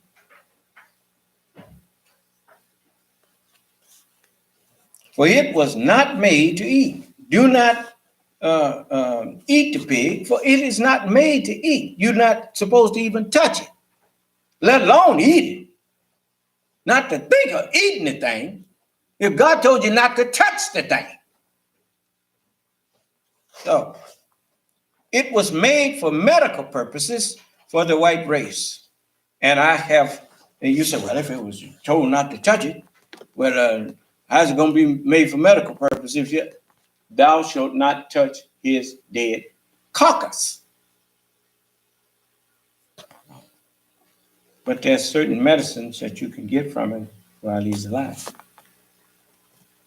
And that's what that was telling me. And it says, I have taught you time and again that God taught me they did not make the hog to be taken as a food, but made it for medicinal purposes.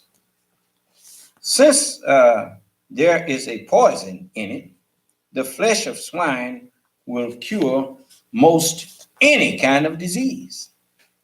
Take a slice of this fatty and salty pork, and you have a boil on you someplace full of fever.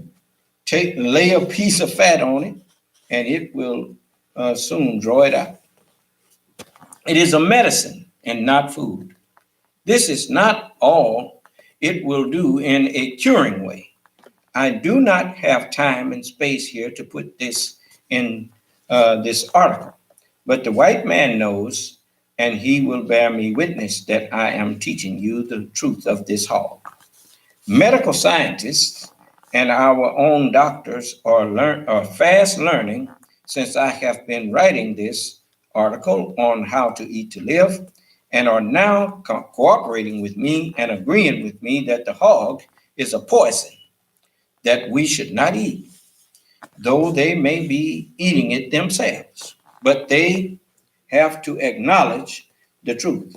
Some of them are intelligent enough now for the last few years to start getting away from eating themselves. Who wants to eat the combination of these fleshes, cat, rat, and dog? This is what the hog is made of, the dog, the cat, and rat.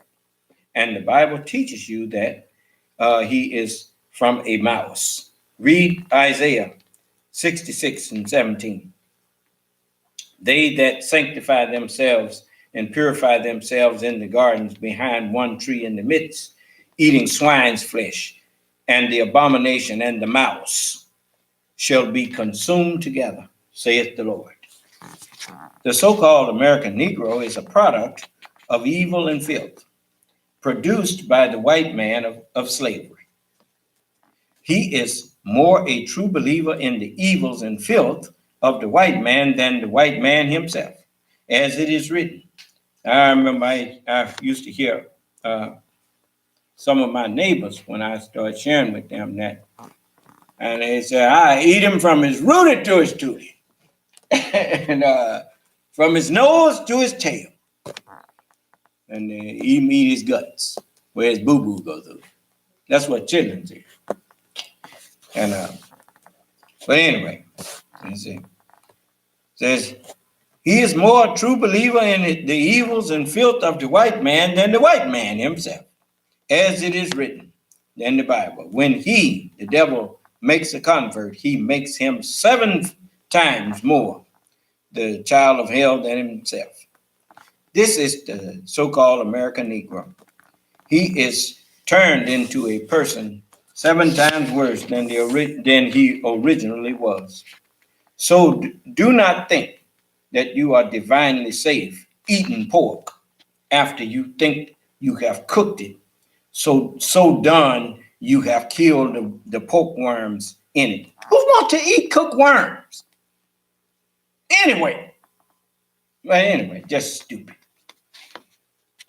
The flesh alone, not to say eating it, is divinely prohibited to touch. This the white man knows. But what does he care? He eats anything. Eat to live and come follow me. Page 105, chapter 28. Hog divinely prohibited. Eat 1 meal a day of good food that Allah God prescribed for us. Strict Orthodox Jews follow the law that Allah gave to Moses on what food to eat, and those strict Jews will not eat the prohibited foods that Allah made prohibited. So their food is good for you. Allah teaches us in the Holy Quran, and the strict Muslim food is good for the Jew. Touch not that which Allah has forbidden to be touched. There are many tricks that the devil is playing on the total population in our foods and drinks, so we have to be on our guard when we go to the market to purchase our food. There are some people who love to eat poison foods and drinks, and they write me trying to defend themselves in eating other than good foods. One writer asked me a question on the eating of hog for cure some time ago. I wrote that the white race is saying if you cook it, the hog, thoroughly done, you are destroying this pork worm in it. But I also remind you that the very flesh is divinely prohibited, and that you should not even touch the flesh, not to think of eating it. Regardless to how long you cook it, you still should not eat it. Page 107, chapter 29. Swine eats anything. The safest way of all to eat is to stop eating so often, 3 meals a day and meals between those 3 meals. In other words, from the time your foot hit the floor till the time you lay down. In the past, our appetites were as the appetites of swine. The swine has no certain time to eat. It will eat until it is sick and has to lay down. But as soon as it finds a vacancy in its stomach, it eats more food.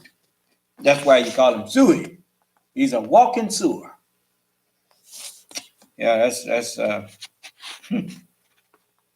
It doesn't matter what kind of food it may be. the swine eats anything. The swine's life is very short because it comes here eating itself to death, and death soon takes it away. We eat too much, too often, and we eat the wrong foods, poison foods. Most of our drinks are poison. Allah has blessed America with the best of foods and with good water that is plentiful. America has been blessed with everything that she could desire, but after all of these blessings, she is ungrateful and turns good things into bad and wages a war against the God of good and his people. After telling the slaves they were free, America kept them here in order to prey upon them. Now, today, many of the slaves wish to be free of America, but her reply by her actions to our wanting to be free is no. And America continues to give the so-called Negroes the same bad food and drink that her America's fathers did in the days of servitude slavery. America's markets are loaded with swine and loaded with vegetables and fruits, which are preserved and made to look beautiful by having poison chemicals poured upon them. There are thousands, tens of thousands, and hundreds of thousands of herds of cattle, and there are hundreds of thousands of fowls. Yet Americans decorate their tables with the divinely prohibited flesh, the swine, and represent themselves as being the true Christian followers of Jesus. Americans have poisoned whiskey and wine by the barrels and vats all over the country.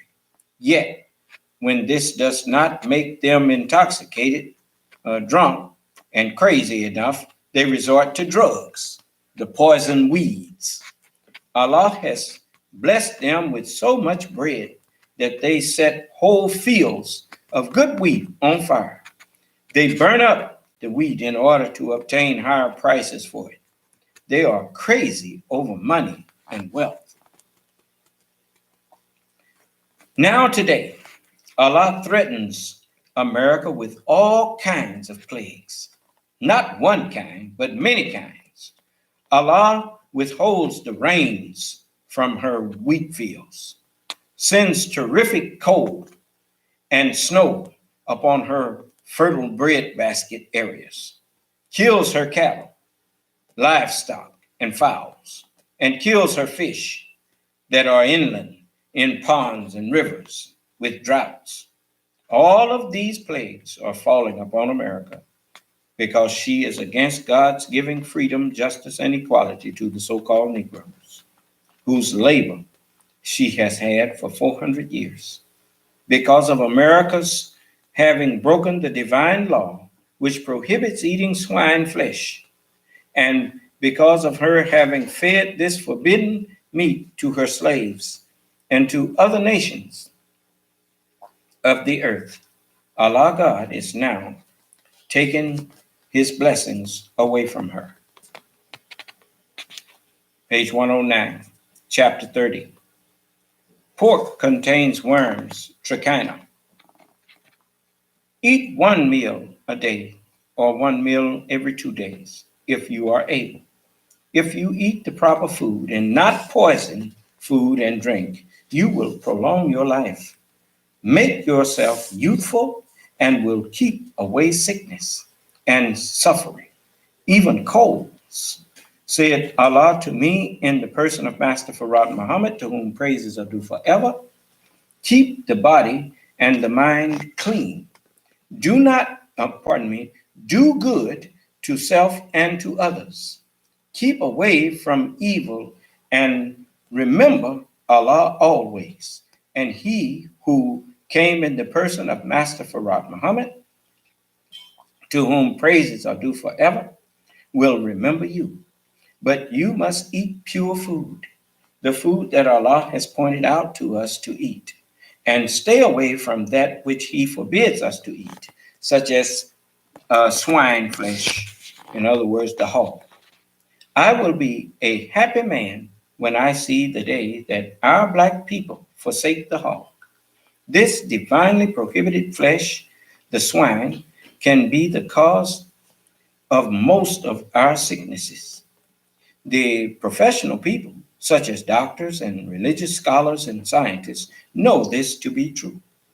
But in this wicked world of the white race, they were made to teach against the good law and guidance of Almighty God, Allah, to whom praises are due forever. All that God says, thou shalt not do, the white race says, thou shalt do, or thou should do. And then they are bold enough to ask you, what is wrong with eating pig? The hog, page 110, the hog, according to the teachings of God in the person of Master Farad Muhammad, to whom praises are due forever, is very poisonous. It contains more poison than a rattlesnake. Of course, white people eat rattlesnakes. It is not the flesh of the rattlesnake which is so poisonous, but the sac full of poison, which it carries in its mouth.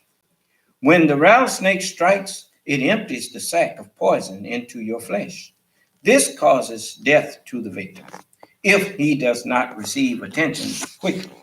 But the actual flesh of the hog is 999% poison, nearly 1,000%, as taught to me by God in the person of Master Farad Muhammad, to whom praises is due forever. This poison is not going to kill you instantly. It drags you along for many years.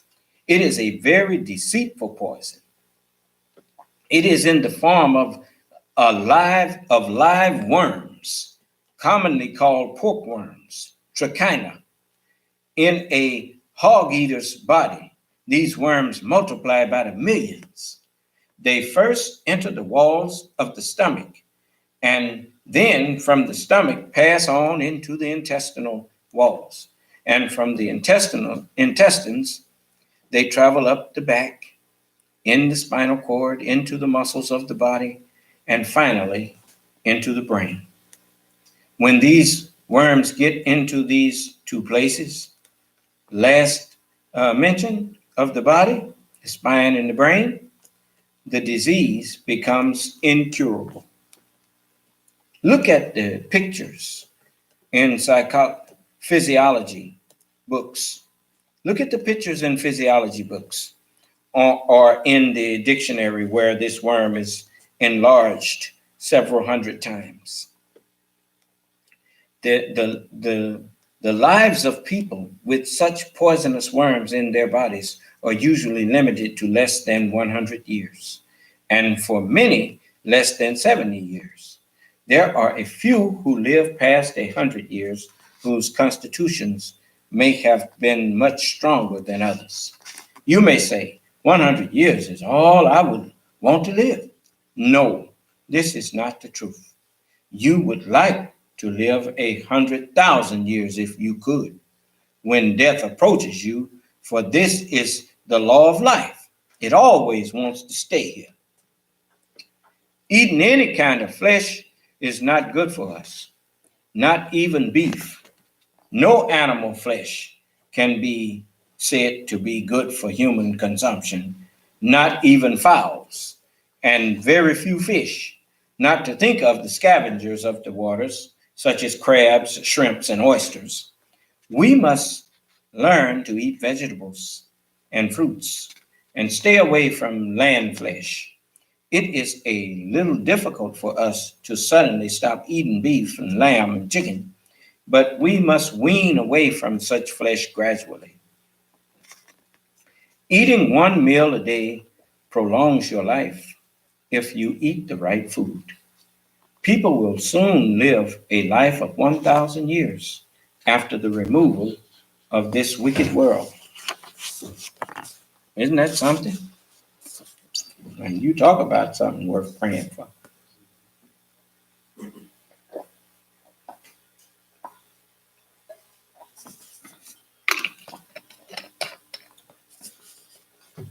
Page 113, chapter 31. The truth about pork, the pig. Pork or pig, all its parts and byproducts, has been a chief food for the so-called American Negro since the days of his physical bondage. Yeah, we used to call it all soul food. And you go to a soul food restaurant, that's all they serve in that pig. The pig was not made for human consumption. The pig is the chief cause of many of the ills and mental deficiencies occurring among the so-called American Negroes and any other people who eat it. The pig is a mass of worms. Each mouthful you eat is not a nutritious food, but a mass of small worms the naked eye cannot detect. Worms thrive in the hog. When these worms are digested into your system, they cause a high birth rate to hundreds of new worms called larvae, which travels the bloodstream of your system and lodge in your muscles. These worms even enter your brain, lungs, or your spinal fluid. They cause muscular aches, fever, and many other symptoms of sickness. The worm has an amazing ability to go undetected in your system for many years. The scientific name for the ill-causing worm found in all pork is Trichinella spiralis, which causes trichinosis. Despite what veterinarians, public health officials, the agricultural department, or your doctor say, the best defense against the pig is do not eat it. When you do eat it, you do not hurt God, his messenger, the Muslims, or anyone else. You hurt yourself. I remember once my brother, one of my brothers, the one that I was closest to, he came and lived with me for a little while.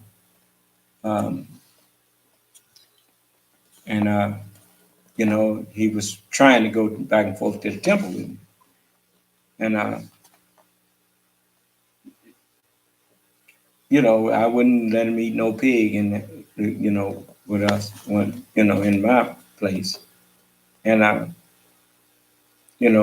try to get him to come on, it's time to go to the temple. He said, I don't feel like going today, or whatever. I said, okay. Then I get back and I can smell cigarettes that have been being smoked and all that kind of stuff. So one day he just went off on me. And then he got him a hog sandwich and just started eating it right in front of me and looking at me as good as to say, yeah, now this fits you. I told him, I said, you're not hurting me, you're hurting yourself. If that's what you want to do, then go on. I'm through with you. So I let him go. He went on about his business. And he passed away. But anyway,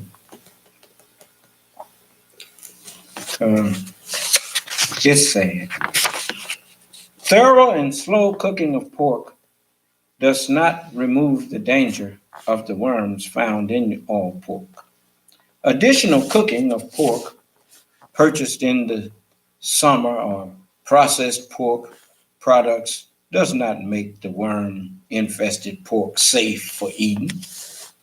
Inspection and government seals on pork do not remove the danger of the worms yet in the pork to make it safe for you to eat. Some say never taste raw sausage or any raw pork.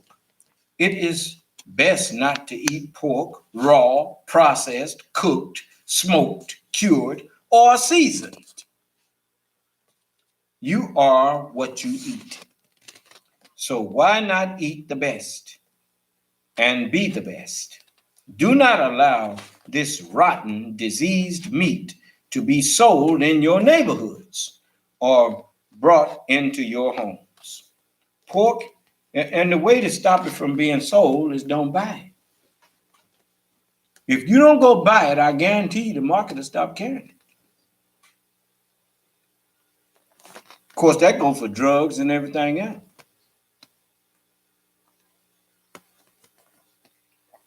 Pork is often referred to as cured. The word cured is the past tense of the verb cure. If a meat has to be cured before we eat it, we should not even take the chance to eat it. What you want to eat something that's got to be cured before you eat it? That means it's sick.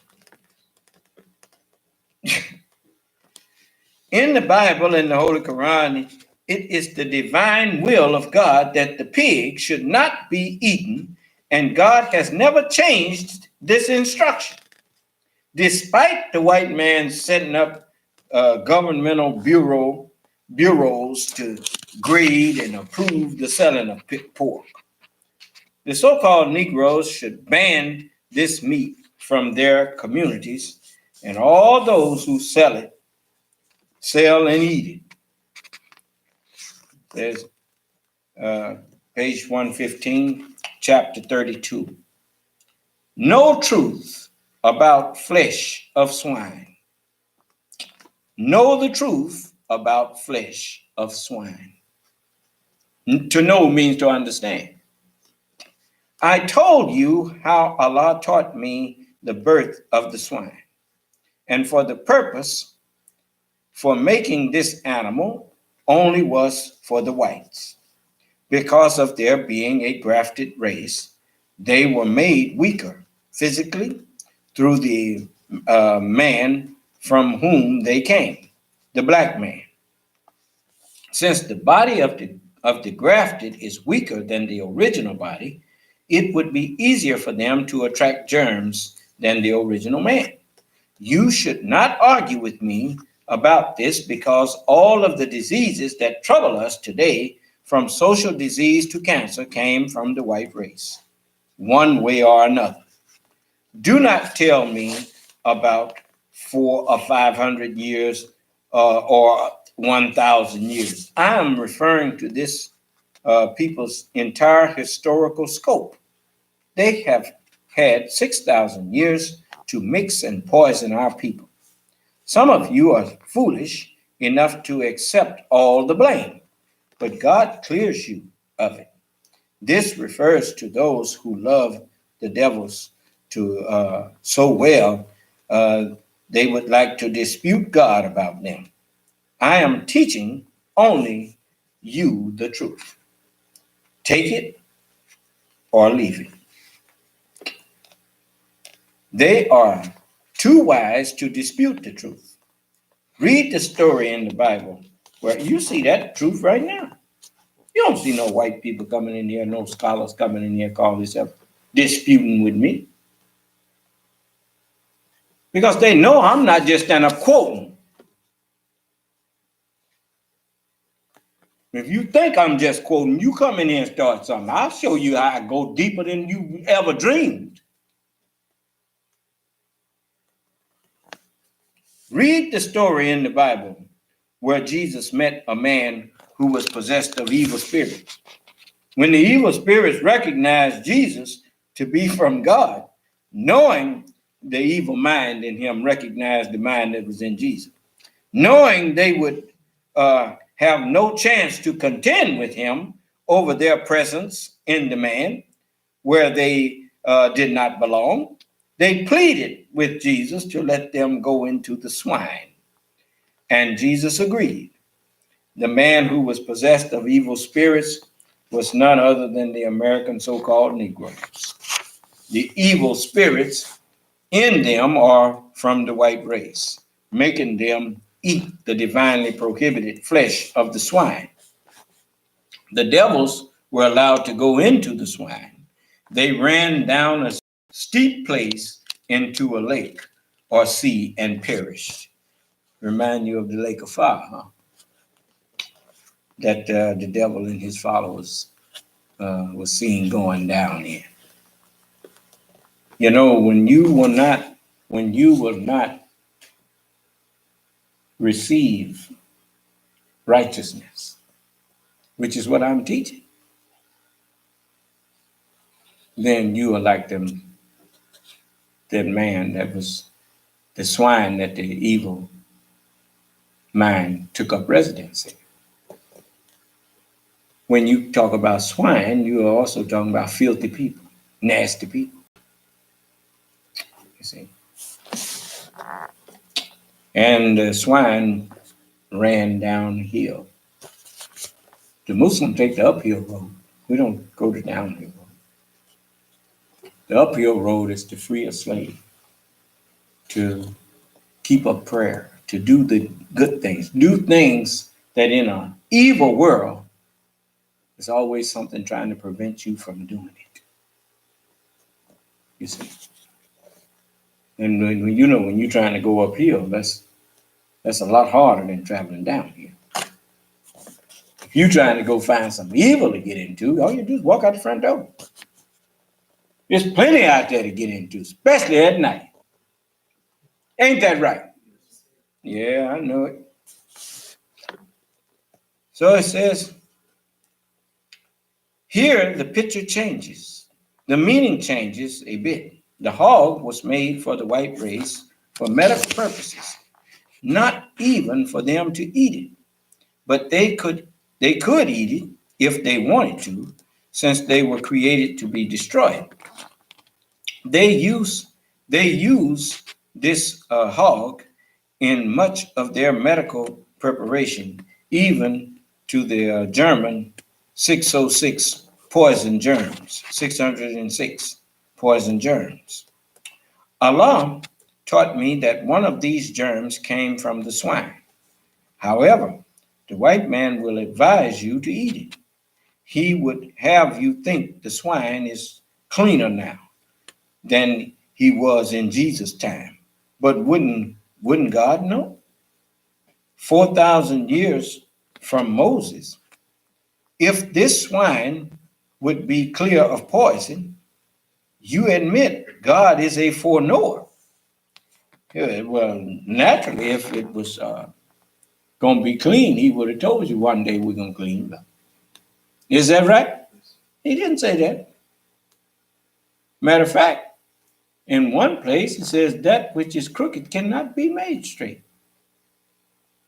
Why? Because God determined that that's crooked.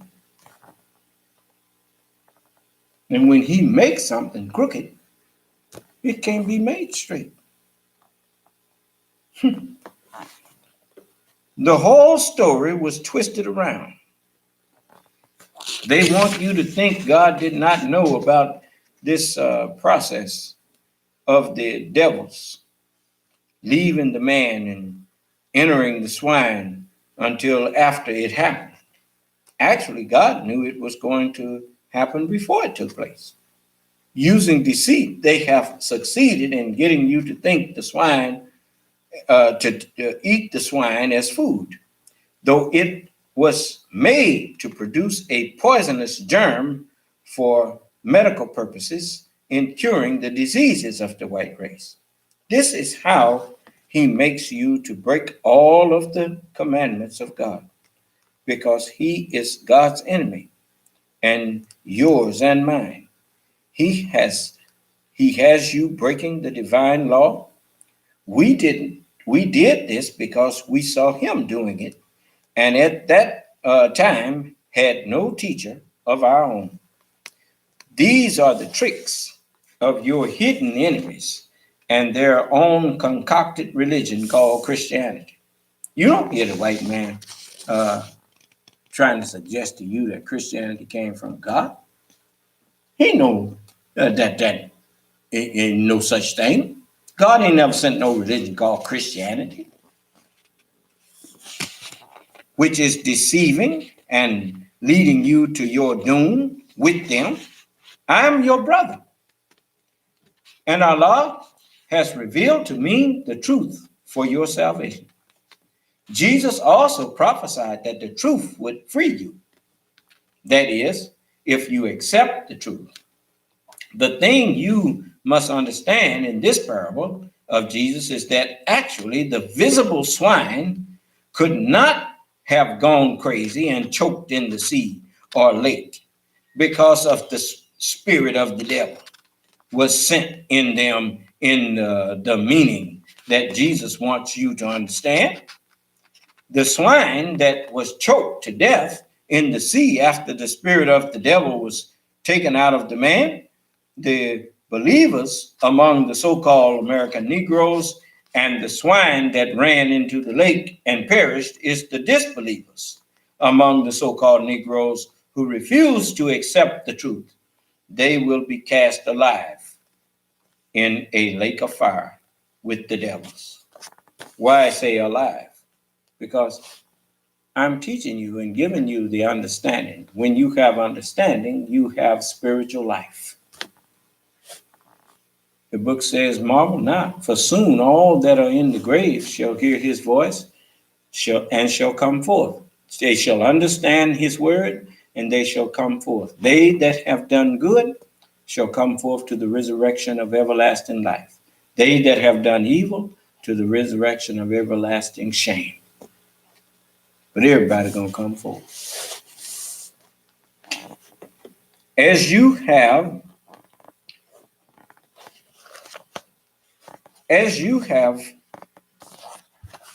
matter of fact, I'll take you there and show you that. Over in John, the 8th, just a moment. The 5th chapter. The 5th chapter of John, I think it is. And we'll get you there right quick. Around the 20, let's see here.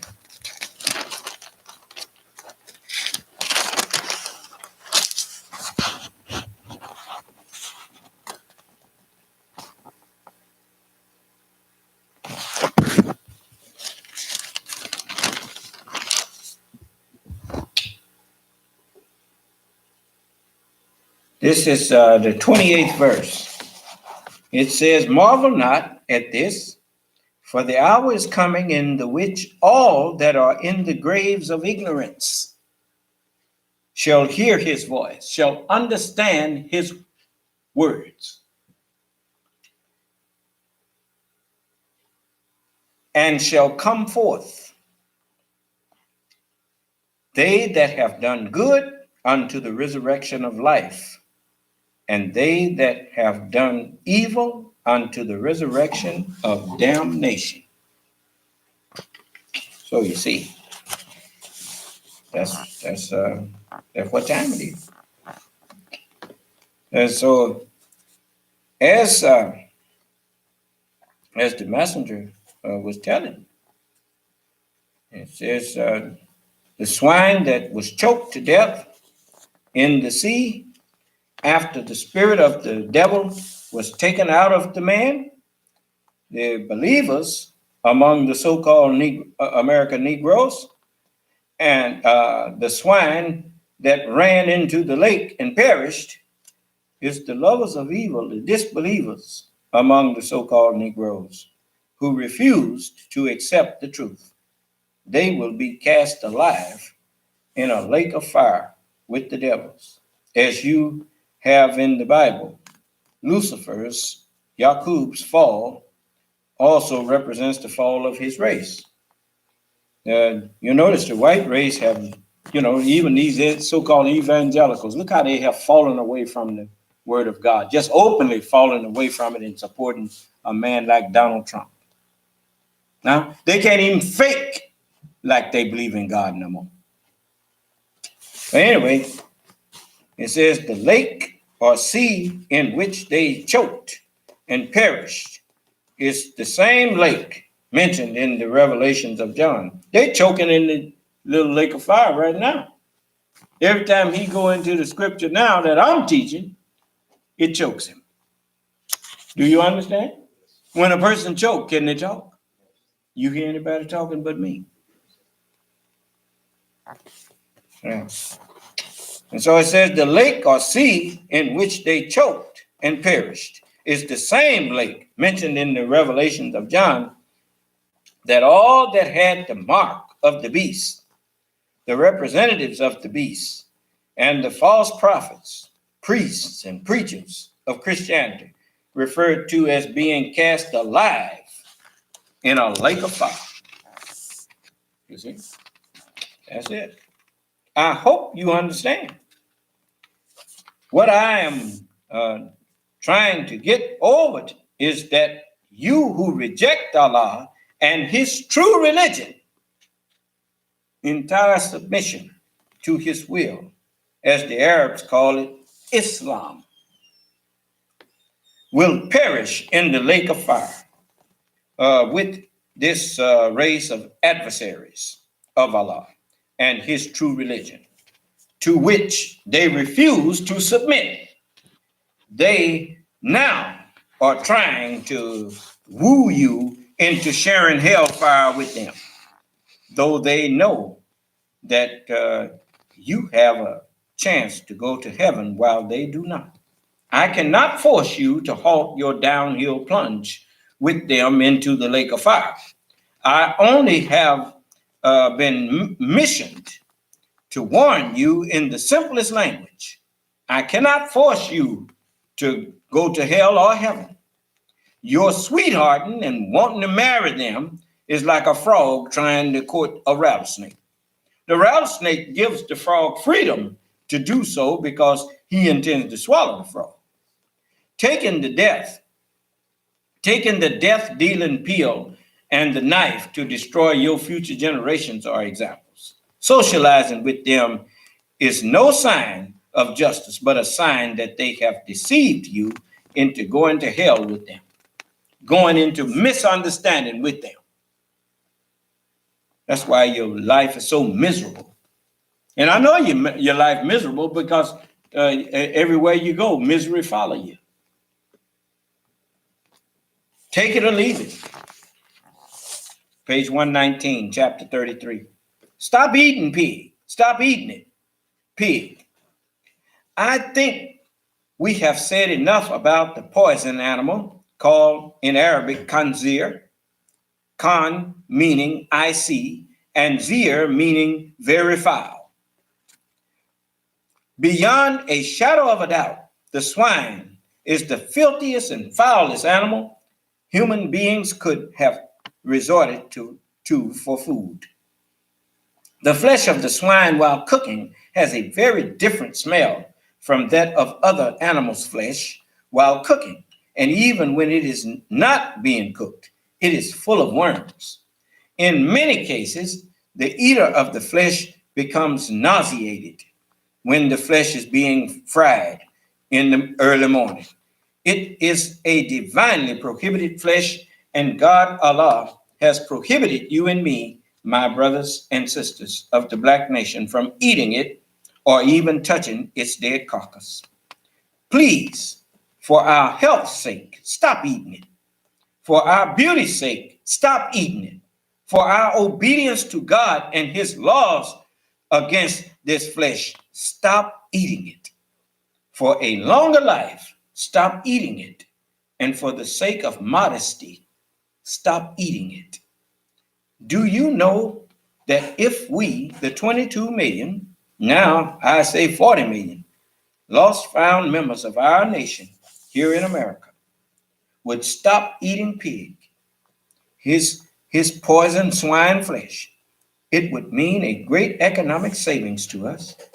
And I do not think the government would be so eager to eat it themselves if we would obey this divine law against the divinely prohibited flesh. There is an old foolish answer our people have given to such advice. The white folks eat it, and my grandparents ate it. That's what you say. And they lived to be 75 and 80 years old. If Noah and Methuselah had heard you boasting that your parents lived only 75 or 80 years eating poison, they would have considered your parents as never having grown up to become adults. According to their good way of eating the best food about twice a week and living nearly 1,000 of our present calendar years, which consists of 365 days. Methuselah lived almost 1,000 years. Noah lived over 600 years. God does not punish us for the crime of disobedience to his law if we are ignorant of his laws. But after knowledge of his laws, he is justified in punishing us by setting the full penalty according to the disobedience. As I have previously said in this book, most vegetables that are sold on the public market are good to eat, with the exception of those Allah prohibits, such as collard greens and the rough turnip salads. You have plenty of other vegetables to eat, and you have good peas other than lima beans, field butter beans, called baby lima beans, and black-eyed peas, field peas as we call them. Eat the good fruit and the good vegetables according to your condition. Some of us cannot eat even the best of these because of the condition of our health. You are your judge there. And yes, you have to judge whether you can or not. Page 121, chapter 34, hog. One woman judge in Washington, standing against the forced feeding of the swine to the Muslims through their food, was one of the voices against pork that I have ever read. The eating of swine flesh is against the Christian religion according to its teachings. The Christians make this swine flesh a prohibited flesh among their own religion, but then they force it on another religious group. This shows the hypocrisy of the Christians. It is, wasn't you taught to do unto others as you would like them to do unto you? Then why would you put me in jail and then mistreat me after you put me in there? You have taken away my freedom, and then you put me in a place, and instead of you being responsible for my health and well-being, you start afflicting me. And you're supposed to be upholding the law. How would you like it if our roles were reversed and I did that to you? You wouldn't. You wouldn't like it. Then why would you do it to me? Because you're wicked. It is in papers that they transport all over the world for people to read and follow after, while they themselves are not following it. It is in the Bible where we have so much against the eating of the swine flesh. And it goes so far as to teach against even touching the carcass of the swine. But the Christian America, selling and eating swine is one of the greatest markets that she has. The hog is sacrificed in the church. It's barbecued on the church grounds. And they ask the God's blessings on the curse that he made against eating the hog. This action of the Christians is one of the most open condemnations of the law and rules that they represent against using this divinely prohibited flesh of the hog. Talking about we don't live in the Old Testament no more. They glorify the eating of the hog as though God is with them to eat what he has made a curse, as Isaiah mentioned it. And besides, they talking about you don't live in the Old Testament no more. Well, the 10 Commandments is in the Old Testament. You want to throw them away too? Oh, I see. We'll take part of what Moses said and throw the other part away. Yeah, you hypocrites. They called themselves in eating hall, the Bible 66 and 17. Now here comes the Muslims who have been the slaves of the Christian America, wanting to obey the Bible, but they are tried by force to not obey the Bible. The brotherhood of the Muslim is what Paul and his epistles preached. The brotherhood gets to clear sunshine. Christian America is not Christian because Christian means to be one and one in Christ. That's one of the meanings of it. Everything that the Bible teaches is against the divine law of God. Everything the Bible teaches is against the divine law of God is practiced by the Christians. Everything God's divine law say don't do, they do it. I think this judge, Miss Bernita Shelton Matthews, should be given credit, not only by us, the Muslims, but by the world of Christianity, as she is not speaking so much in our favor as she is speaking to Christians who are failing to do these things themselves. Stay away from the swine instead of trying to force the swine on others.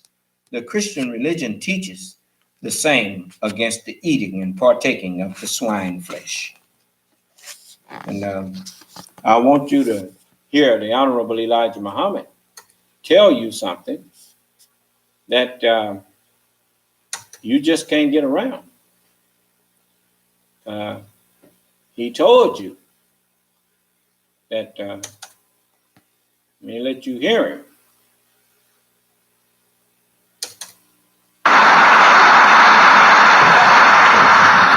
Assalamu alaikum. You may be seated.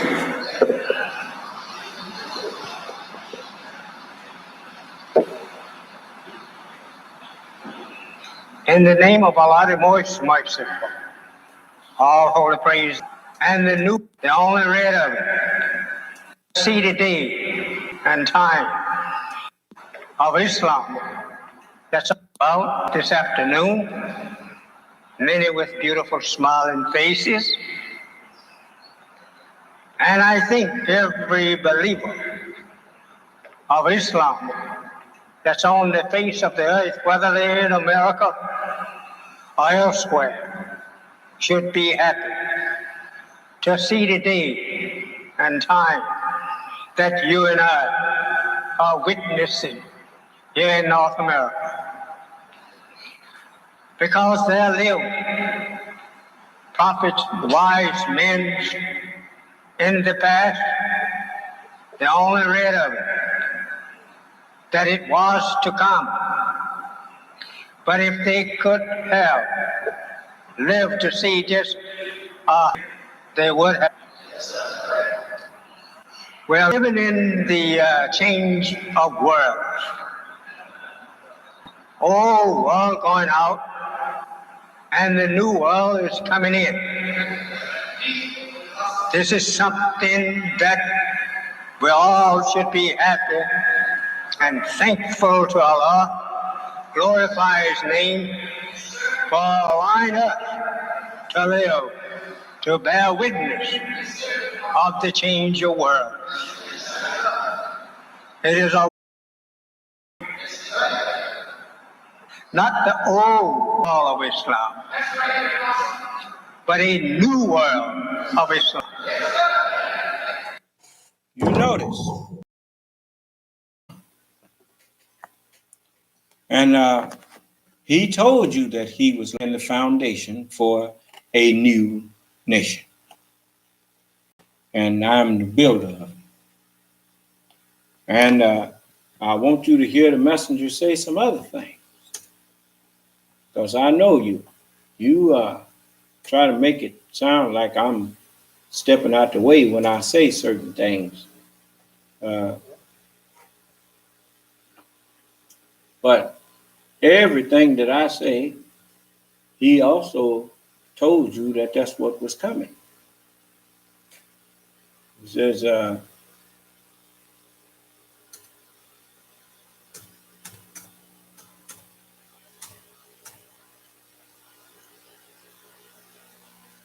let's see here.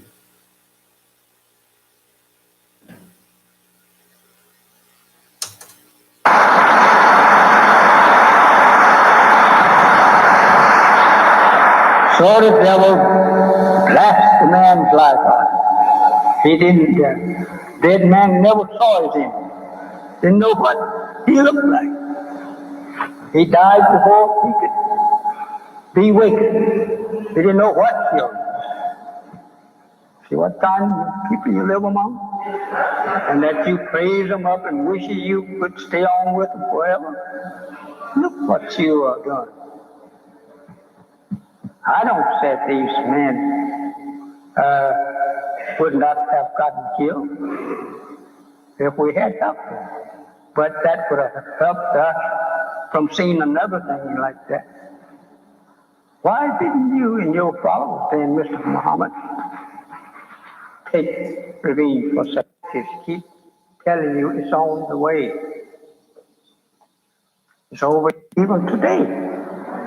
But tomorrow they will.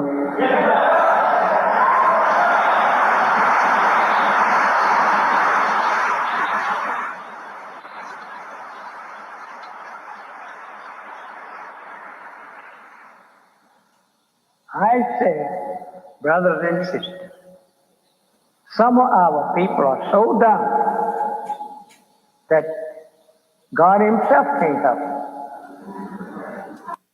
Brothers and sisters, some of our people are so dumb that God Himself can't help them. That's right. Brothers and sisters, some of our people are so dumb that God Himself face. I unveiled the true meaning of the term God. And you see that the mind that's in me is exercising dominion over all of you. You can't produce no argument against me. But you so stubborn. You think somehow you are pitiful. Look at this. I don't say I'm a prophet because it's the end of prophets. I'm a messenger of God and not a prophet. I got nothing to prophesy because this is the end of prophecy. So I got nothing to prophesy. Elijah, the man is prophesied in the Bible, spoken of in a few places in the Quran as a righteous man, good man. The Holy Quran give it to him, and that he was with the number of those prophets, but not exactly referring to him as a prophet, because Elijah is not to come to prophesy, but to deliver the final message to the people and join with God. How did he join with me? Muhammad is absent from that flesh and blood body that he came in, but he's present with me now. He joined with me. When the Son of Man shall come in his glory, and all the holy apostles with him, all the holy angels with him. They absent from the body, but they present with me. That's why you don't find his grave in the Bible nor Holy Quran. You don't find where they buried Elijah. Well, he must go as it is written of him. It's not that he lived forever, but Elijah's under several other names. The Bible calls this name meaning as one with God. It says this man's name means God is with us. And that is also true interpretation. God is with us today. And I am with you.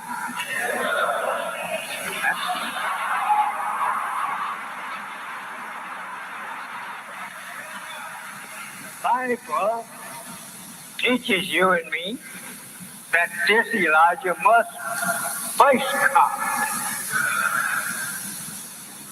He don't come after God. He goes before God. They wasn't listening. He came after Master Farad Muhammad. As he said, there's two gods mentioned here. He said, our God is not a made God. He's a created God. He said, I hope you understand. I'm going to create a mortal of sounding clay of black mud. Jacob was God. Jacob was God. You heard the white man on the Christmas carol.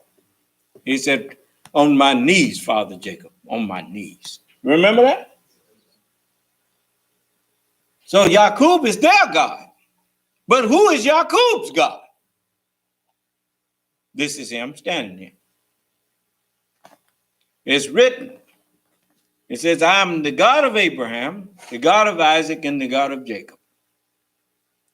I am the Lord of men, the King of men, the God of men. That the Holy Quran closes telling you to seek refuge in.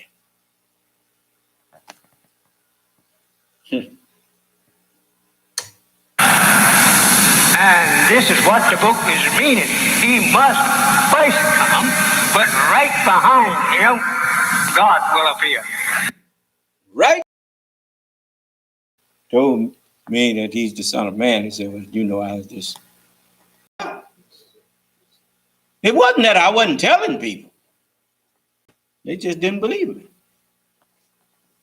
Just like with the messenger. When he first started telling people he was the messenger of Allah, the ones who was in student minister's class under Master Farad Muhammad, they didn't believe in him.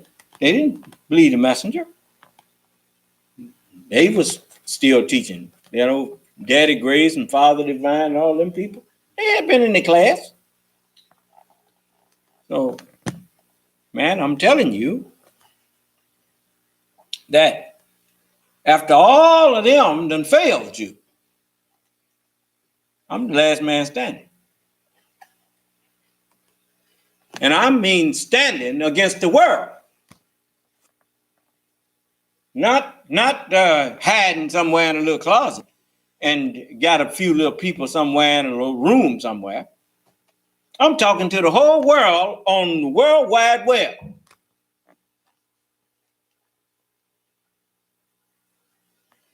And I defy them to come in here and produce something, a worthwhile argument against me.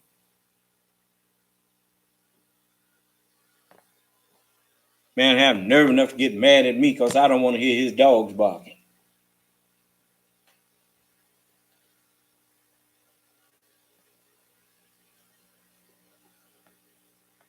When he ain't never had no business having no dogs nowhere in no room while he's talking with me. Got the dog in the house.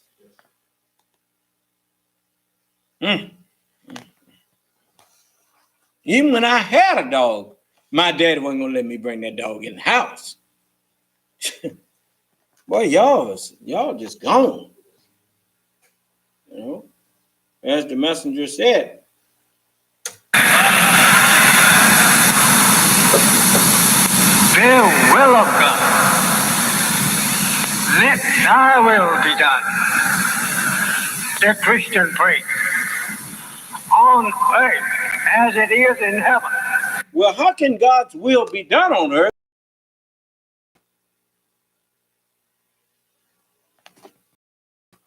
And if you really meant it when you prayed that prayer, you'd be helping me right now.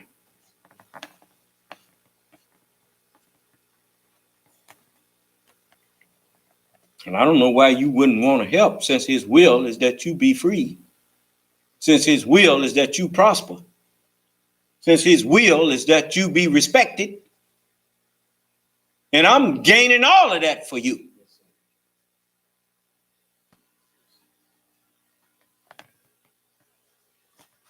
Anyway, I'm gonna give you time. I'm not finna just walk out on you. You done suffered enough, and ain't nobody cared about you.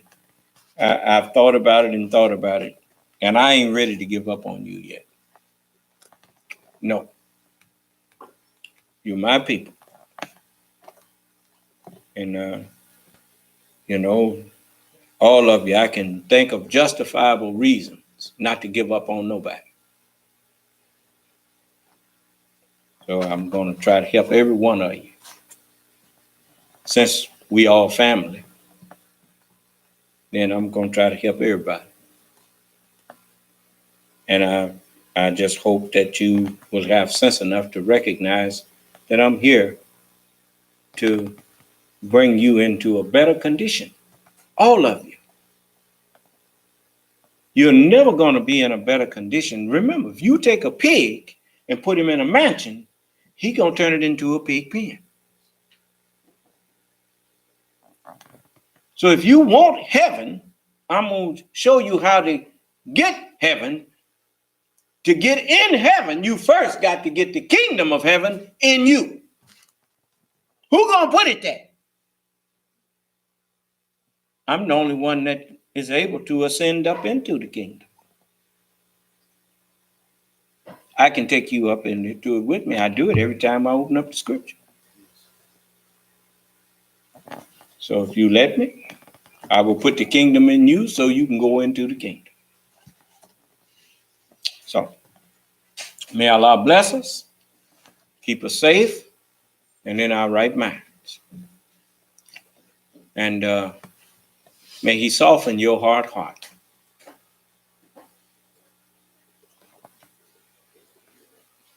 And repentance is always accepted if it is sincere. May Allah's Salaam alaikum. Session is no longer being recorded. Goodbye. Did you find the problem? Yes, sir. What